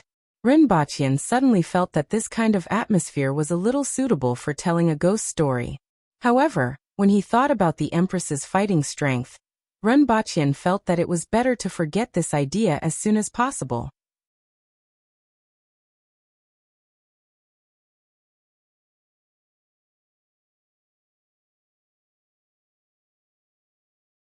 Chapter 68. When he woke up again, it was already early in the morning. Looking at the sky that was just starting to brighten, Renbachian lay in bed for a long time before getting up. Today was Chunqing's engagement day. No matter what, he had to make a trip there. The 2 work suits in the wardrobe could no longer be worn. Renbachian measured his body size and realized that he had gained at least 10 kilograms recently. Originally, he was around 120 kilograms, but now he was at least 130 kilograms. His meals were all meat from morning to night. It would be strange if he didn't get fat. On Earth, Renbachian's physique was just right. However, in Dayo, according to caretaker Shi, he was as thin and weak as a chicken. He casually put on some clothes and went out for breakfast. Then he went to buy a blue suit, which cost him a few thousand yuan. It was not very expensive, but it was quite suitable for him. After that, he gave Chunqing a call to ask about the engagement date. When he found out that it was night time, Renbachian ran to the supermarket and bought a huge pile of White Rabbit creamy candies and various kinds of chocolates, including 15 kilograms of White Rabbit creamy candies and various kinds of chocolates. He spent about 2,000 yuan. After stuffing these things into the trunk, Renbachian went to buy 300 poems of the Tang dynasty and 300 poems of the Song dynasty. Since the Empress had personally instructed him to do so, he didn't dare to be careless. He planned to memorize it and see if anyone dared to act pretentiously, he would rebuke them. After sending everything home, Renbachian lay on the sofa and groaned. He felt that the sofa on Earth was much more comfortable than the stool in that world. It was extremely hard. If he wanted to make a sofa, he would have to wait for some time for the leather to be tanned. Looking at the time, it would take another 8 to 10 days. At that time, he would send a set to the Empress, and then make a long set to put in his room. That way, he would have a place to lie down at night. After lying on the sofa for a while, he got up to charge the electric baton, and uploaded the photos to his computer. Then he registered a new Weibo account called Starting from Zero, and uploaded the photos of Tian Tian and Gun Gun. Some were sleeping, some were fooling around, some were throwing a tantrum, and some were hugging his thighs. There were 20 to 30 pictures in a row. After that, he selected a few photos of the Beast Park that he felt were pretty good and uploaded them. Regardless of whether or not anyone paid attention to this Weibo post, it was still a record of his time in the other world. After doing all these, Renbachian took out 300 poems of the Tang dynasty and started to recite it. If he wanted to follow the Empress's instructions and use the soles of his shoes to slap people's faces, he had to first memorize it thoroughly. A month's time was neither long nor short. 3 days in the real world was equivalent to 1 day in the other world. In the other world, he could return 6 or 7 times a month. The time in the 2 worlds added together was about 1.5 months. But time was still tight. He had to work hard to show off and slap faces. Wait a minute, did he remember something wrong? Suddenly, a thought flashed across Renbachian's mind. Something seemed to be amiss. First, the Empress's birthday was in a month's time. Caretaker Shi's estimate was just about right. Secondly, the feudal society was not like the modern society. At that time, transportation was not developed. Ordinary people would not be far from home for their entire lives. A long journey would easily take 10 days to half a month, and they would not even be in the same country. For a big event like the Empress's birthday, they would definitely set off in advance. As such, there was an 80% chance that they would arrive in advance as well. It would be normal for them to arrive 10 days, or even half a month earlier. There was not much time left for Renbaqian. If there were people who would arrive a month earlier, Renbaqian was afraid that he would have to go into battle immediately. This was not just a matter of urgency, it was simply a matter of life and death. At the thought of this, Renbaqian immediately jumped up from the sofa. He held onto a book and memorized it by rote for the entire afternoon. He had never worked so hard even when he was in school. This level of hard work could only be compared to the college entrance examination. After half a day, Renbaqian felt dizzy and put down the book. After resting for a while, he changed his clothes and headed to the hotel where Chen Qing and Jiang Nan were getting engaged. When he reached the entrance, he saw Chen Qing in a red suit and Jiang Nan in a red dress. Both of them were standing at the entrance to welcome the guests. Chen Qing came from a wealthy family. Even though Jiang Nan's family was not as wealthy, her parents were both professors and could be considered as a scholarly family. Both of them stood there. They were indeed a talented couple. Yes, as mentioned previously, Jiang Nan was not considered beautiful, but she had an exceptionally attractive intellectual and tranquil charm. Upon seeing Renbaqian, Chen Qing laughed heartily and came over to give him a hug. The present is me. You have everything that I have and everything that I don't. Renbaqian spread his hands and said. He really did not think of anything to give to Chen Qing. You are very secretive now. It's good that you are here. Chen Qing smiled and patted his shoulder. Renbaqian grimaced in pain. Chen Qing did not use much strength, but his shoulder had been patted by Caretaker Shi a few times and was already bruised. Congratulations, Jiang Nan. Renbaqian greeted Jiang Nan again. I finally get to see the two of you. Jiang Nan's face was filled with happiness. She pursed her lips and smiled. Thank you. However, I have not seen you for a while. I have been very busy recently, you know that. Renbaqian spread his hands and joked. Busy eating? You have gained so much weight. Renbaqian laughed heartily. After greeting the two of them, Renbaqian was brought inside and arranged to sit at a table next to the main table. The two families did not organize the engagement too extravagantly. It was just about 4 to 5 tables of relatives and friends who had a good relationship with each other. Xiaoring, you are here. Chen Qing's father greeted him when he saw him. Uncle, call me Baqian. Otherwise, it sounds like you are scolding me. Renbaqian said helplessly. This caused Chen Qing's father to laugh heartily. However, it was, after all, an engagement banquet for both parties. There was no time for him to entertain Renbaqian. Father Chen's main focus was on greeting Jiang Nan's family and getting to know them better. Renbaqian sipped his tea at the side. In his mind, he was silently reciting the 300 Tang poems that he had memorized in the afternoon to deepen his memory, following which Renbaqian was in a daze. Occasionally, he would come back to his senses and look at Chen Qing and Jiang Nan's joyful faces. He wished them well in his heart. After attending the engagement banquet, Renbaqian thought about how his mother almost made him go on a blind date 2 days ago. He shook his head slightly. If his situation did not change, he would not be able to find a girlfriend. When he walked out of the hotel, Renbaqian shrunk his neck as the wind blew at him. The weather was indeed cold. He quickly got into the car and switched on the air conditioner. After a while, he felt a little warmer. After driving home, he turned on his computer and took a look at his newly registered Weibo account. Even though it did not matter if anyone noticed this Weibo account, he still hoped that some people would see it and follow it. After all, it was his footprints from another world. After logging into his account, Renbaqian saw that there were hundreds of likes and more than 10 comments. He was somewhat happy. He opened up the comments and browsed through them. Almost all of them were asking if he was working at a zoo or which zoo he was in. There were only 2 comments that said that the scenery was pretty good. They asked where he was and wanted to take a look. Sure enough, national treasures were the most attractive. The next day, Renbachian memorized books for the whole day. In the afternoon, he felt dizzy and his brain was like a lump of paste. He threw the books aside and went downstairs to drive around. He could relax a little. He wandered around the city aimlessly. When he passed by a corner, he saw a plainly dressed girl walking in front of him with many bags. He sighed in his heart. A few months ago, he was also struggling to survive in the city like this. He didn't drive very fast. When he passed by, he turned his head to take a look. She looked pretty. The next second, he felt that she looked familiar. He pondered for a while and couldn't match the person in his memory. He noticed a red hearing aid on her ear, and suddenly remembered who she was.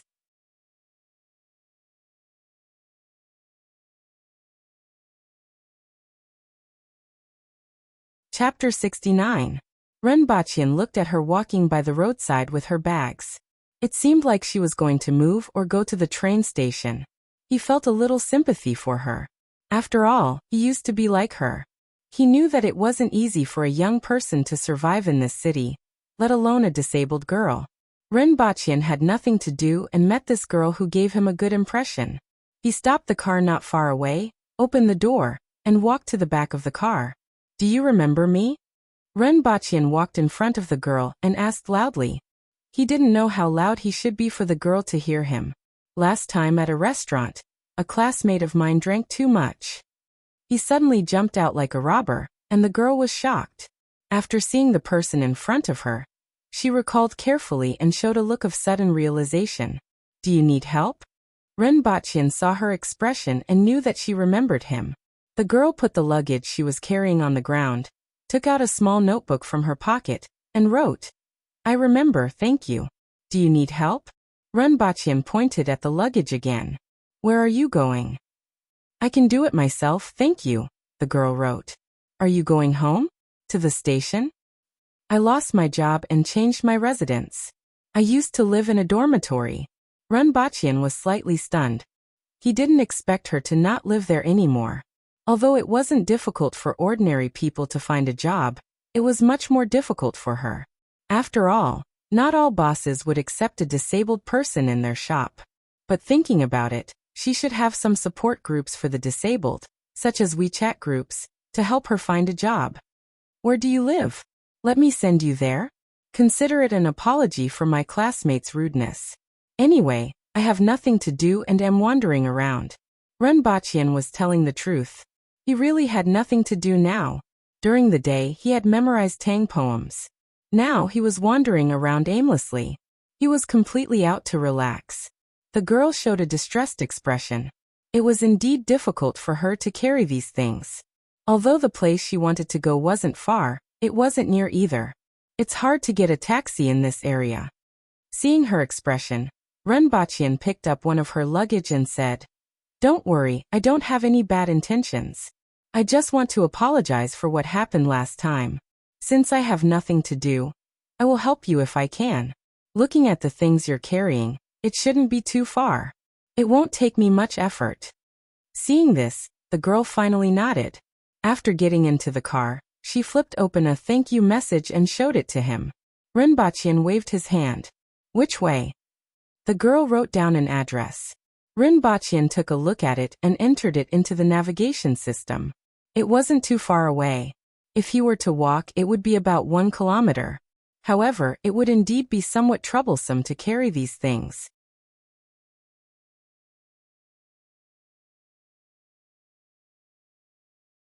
As for the color, there was no need for it. It was not as troublesome as the previous time. Anyway, there was no competition for this thing. He could sell it however he wanted as long as it was useful. If the things he sold were more exquisite than the ones he gave to the Empress, then he would be asking for trouble. "Brother, I've brought back your sect's secret treasure." Just as Renbachian was in a daze, he heard Caretaker Shi's voice. He turned around and saw Caretaker Shi, whose face had yet to recover, tossing an electric baton up and down in his hand. He had a complacent look on his face. Renbachian didn't even need to think to know that this thing was definitely out of battery again. Otherwise, with Caretaker Shi's martial prowess, he would definitely not be able to retrieve it. Renbachian reached out and took the electric baton. He was afraid that Renbachian would mention the electric baton again, so he diverted his attention and asked, "How's the shop on Jingyang Road? I put up the sign yesterday, but I couldn't find you. Our shaved ice shop's reputation has spread out recently. We didn't do it outside like we did in the beginning. Many people came in after we put up the sign." As expected, Caretaker Shi was in high spirits when he mentioned this. Then he grinned and stretched out his 5 fingers happily. "Just like you said, I tripled the price for foreigners. 15 copper coins a bowl. They had plenty of money anyway. Hey, look at their faces. I haven't felt so carefree in a long time."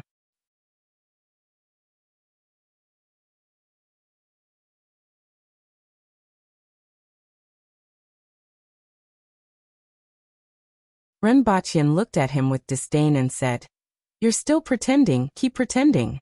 I've been here for so long, yet you haven't moved at all like a ghost. You're already coughing the moment the Empress comes."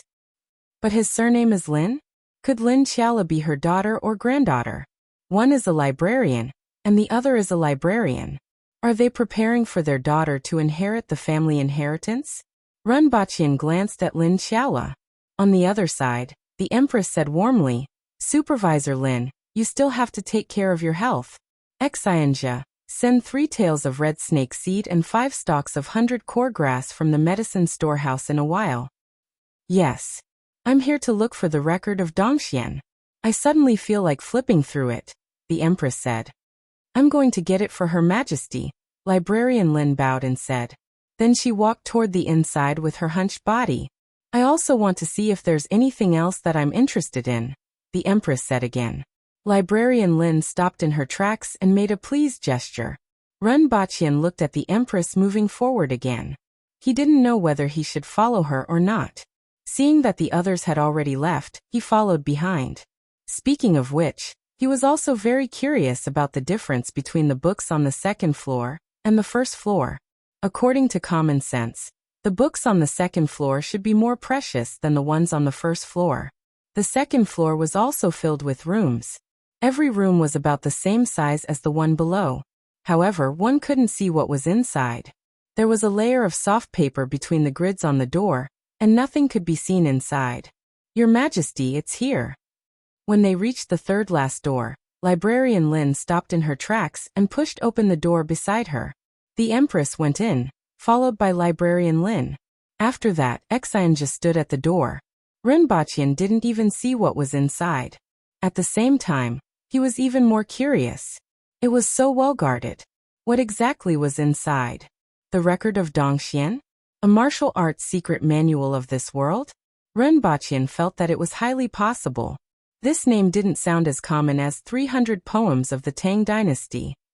Furthermore, the Empress's martial arts was so high that it was reasonable for her to read martial arts secret manuals. Renbachian stood obediently at the door. Occasionally, he raised his head and looked around, wondering when the Empress would come out. Coincidentally, he saw Lin Qiala not far away from him. He immediately grinned and almost laughed out loud. He saw Lin Qiala standing there, swaying, and her eyes were already closed. An ordinary person would never think that she was actually asleep just by looking at the extent of her swaying. This kind of ability to sleep while standing definitely wasn't something an ordinary person could compare with.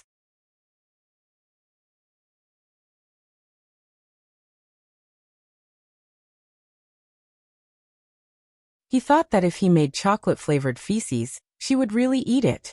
A gentleman's revenge is never too late.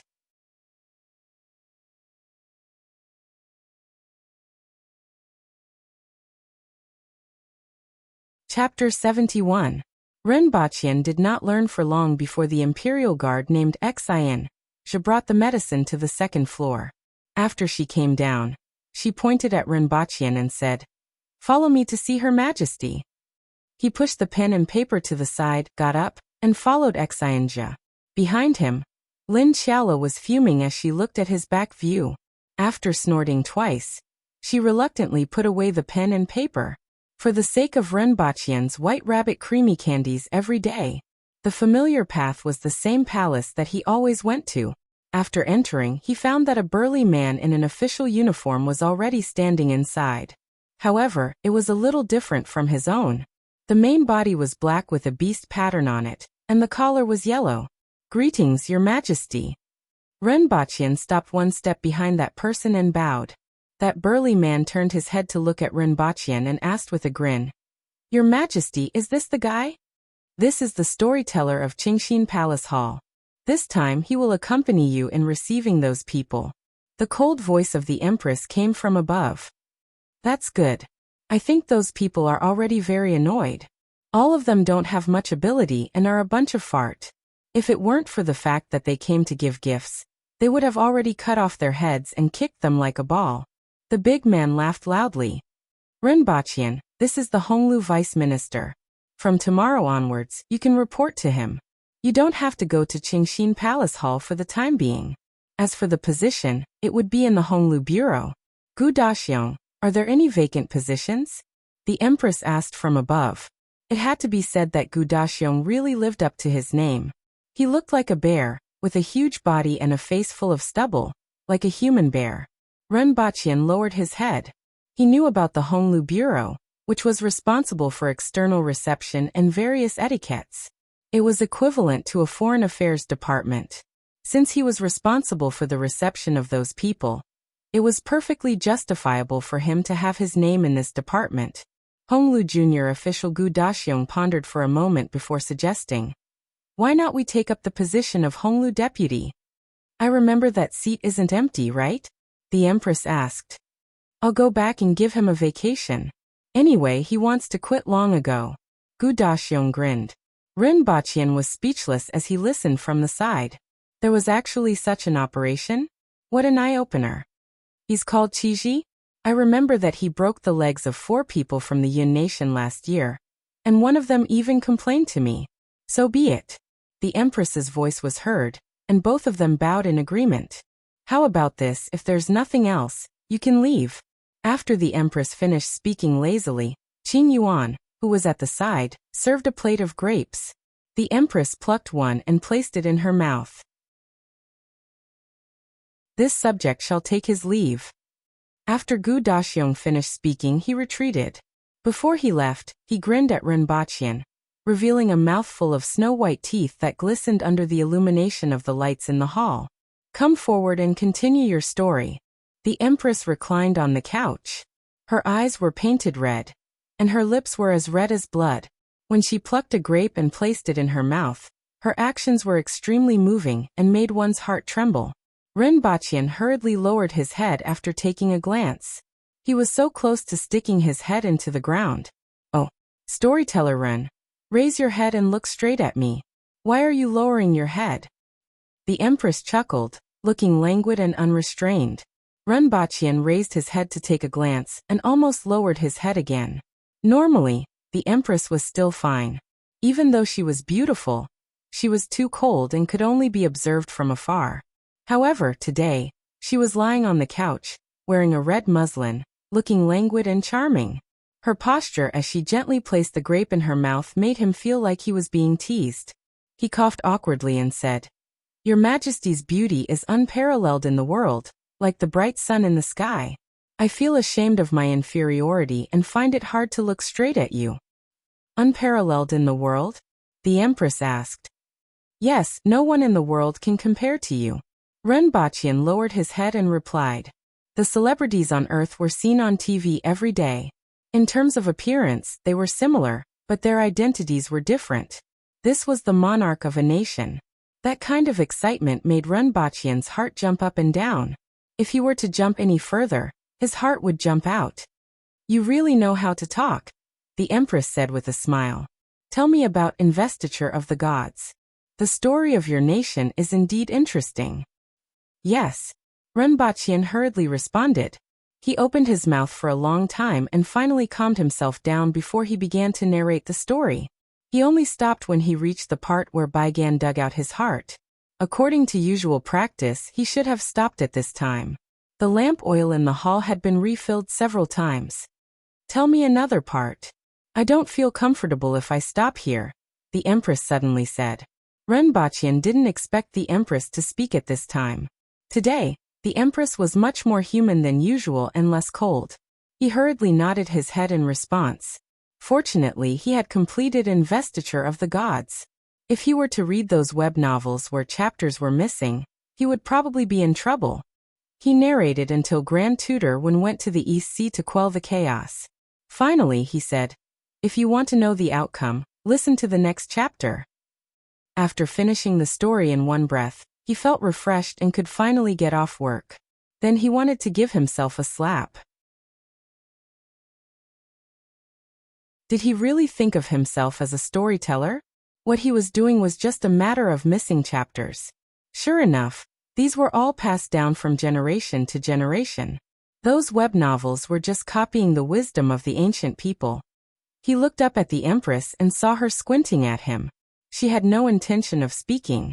Rinpochian continued to narrate until Ji Chong went to fetch Chong City. The Empress then stood up and said, "It's late, you can go now.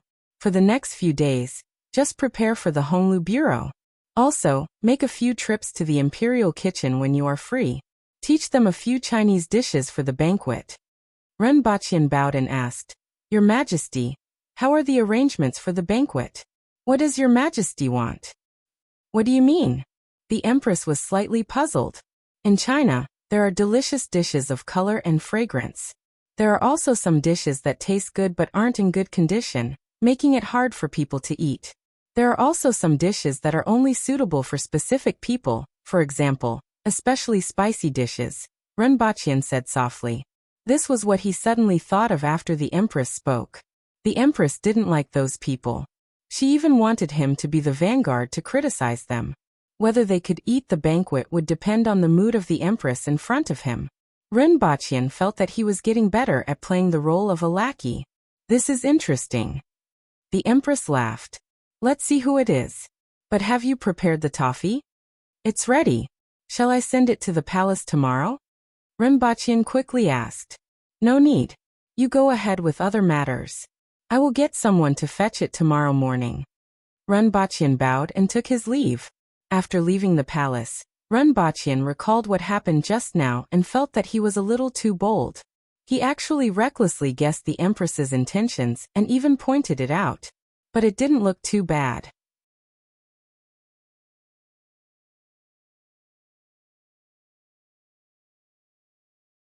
Chapter 72. Early the next morning, Renbachian was awakened by a knock on his door. When he opened the door, he saw a delicate face. It was actually Qing Yuan. She was standing outside the door with two guards nearby. His toes were still teasing Tian Tian and Gungun, who were rolling around on the side. "Greetings, Miss Qing Yuan." Renbachian cupped his hands in greeting. He didn't know what to call it either. After all, the people in the imperial palace in ancient China were all eunuchs, so it was easier to address them. But those movies and television dramas didn't mention how to address the palace maids. He reckoned that Qing Yuan and Hong Yuan were definitely of a higher grade than him. He thought for a moment and decided to just call her Mississippi. In any case, even if it was wrong, the other party wouldn't be able to find anything wrong with it. Qing Yuan stood up and smiled. When she saw Renbachian, she wasn't unfamiliar with him. After all, she saw him every day. Furthermore, as the Empress's person, she was clear about some of the Empress's thoughts. She knew that Renbachian might be put in an important position in the future. After all, he knew a lot of things and could speak well. He was a talent. "Storyteller Ren, where's the thing for Her Majesty?" Qing Yuan laughed. Renbachian hurriedly returned to the house, took out the bag, and handed it to Qing Yuan. At the same time, he stuffed a small bag that weighed about half a kilo into her hands. "Here they are. Other than milk candies, there are other things. They were specially prepared for Your Majesty. As for this, it's for Qing Yuan and Hong Yuan," Renbachian said. He had just packed the bag when he went back, and there were still some bags left in the house after going back and forth a few times. With Qing Yuan and Hong Yuan's status, they probably didn't lack money. Maids and female officials weren't as eager to make money as eunuchs, especially with their status. "I might as well put half a caddy of White Rabbit creamy candies in it." This thing can be used as a stepping stone in the palace. Currently, it has been successful. Qing Yuan's eyes curved. No wonder His Majesty thinks so highly of him. He is indeed an exquisite person. Thank you for your praise. I don't deserve it. Ren Baqian cupped his hands in obeisance. In that case, I shall not disturb you any further. Her Majesty is still waiting in the palace. Qing Yuan waved a small bag at Ren Baqian before turning around and leaving. Not long after, he handed the bag for His Majesty to the Imperial Guard and held the small bag behind his back. Looking up at the sky, he estimated that it was about 7 o'clock. Ren Baqian suddenly felt that he should get the watch back. At least he could look at the time. If this thing was sold, it should be able to fetch a high price, but the source of the goods was hard to say. Even though the Empress knew some things about him, he couldn't let others suspect him anymore. After all, she was the ruler of a nation and the 7th most powerful expert in the world. Her magnanimity was far beyond that of an ordinary person. Other people might not be as broad-minded as the Empress. If someone wanted to know his secret, he would be in trouble. It was better to get the mechanical blueprint of the clock and find someone to make it. More sophisticated processing equipment was not difficult to obtain. At most, he would wear one watch and give one to the Empress. He went to the kitchen and took a look around. When he saw that there was vegetable soup, he scooped a bowl of it and ate it together with some other grains. After that, he changed his clothes and brought Tung Hulu and Tai Dao to the Honglu Bureau. The Honglu Bureau was located in the Pearl Curtain district, not far from the Beihong district. Along the way, they did not encounter any fights. However, when they arrived at the Pearl Curtain district, they met a few people from the Public Order Bureau who were pushing a few badly battered people. It seemed like they were going to be whipped for fighting. One of the burly men from the Public Order Bureau was slightly stunned when he saw Ren Baqian. Following which, he sized him up carefully, called out to the others and walked towards Ren Baqian. Ren Baqian? Ren Baqian smiled bitterly and nodded his head. Needless to say, he was definitely one of the 8 people who were beaten up by caretaker Shi. Did you give the thing to that bastard Shi Wanshan?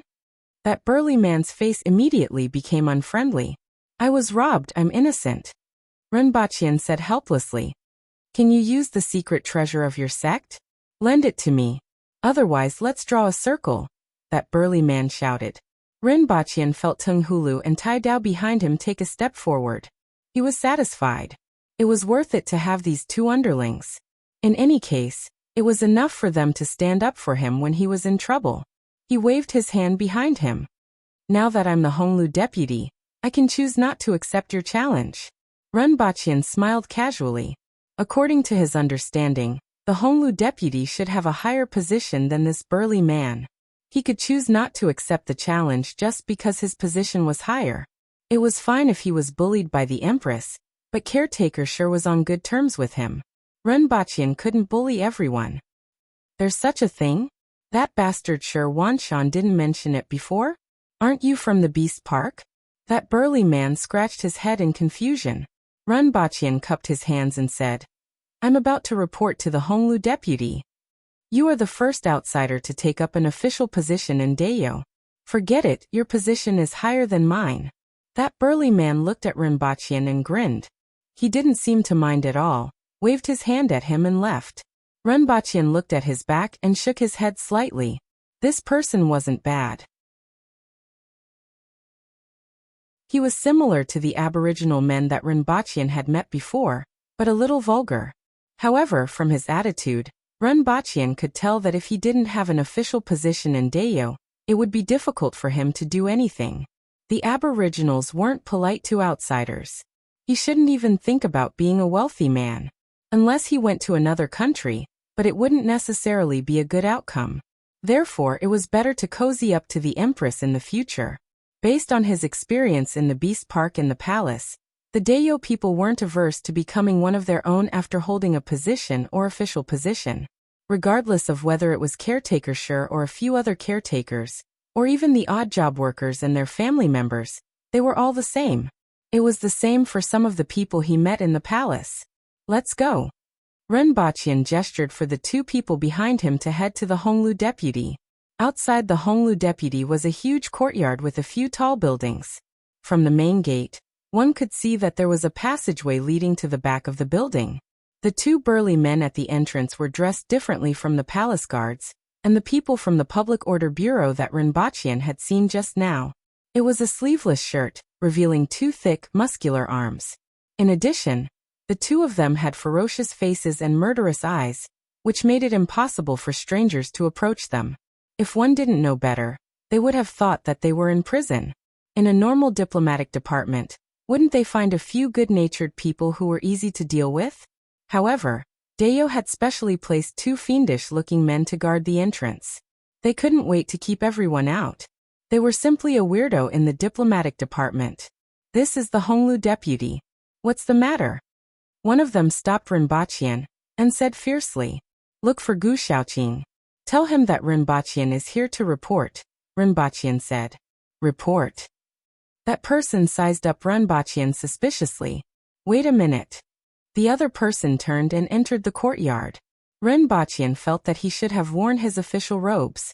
Originally, he thought that there was no need to wear the official robes of the palace, since he was here to report to the Honglu deputy. He didn't expect that there would be trouble everywhere. Previously, he didn't feel it when he was walking in the city. Today he really felt it. Not long after, that person came out and said, "Go in, Sir Gu is waiting for you." You're tuning in to the Li Mei's Wuxia Whispers YouTube channel.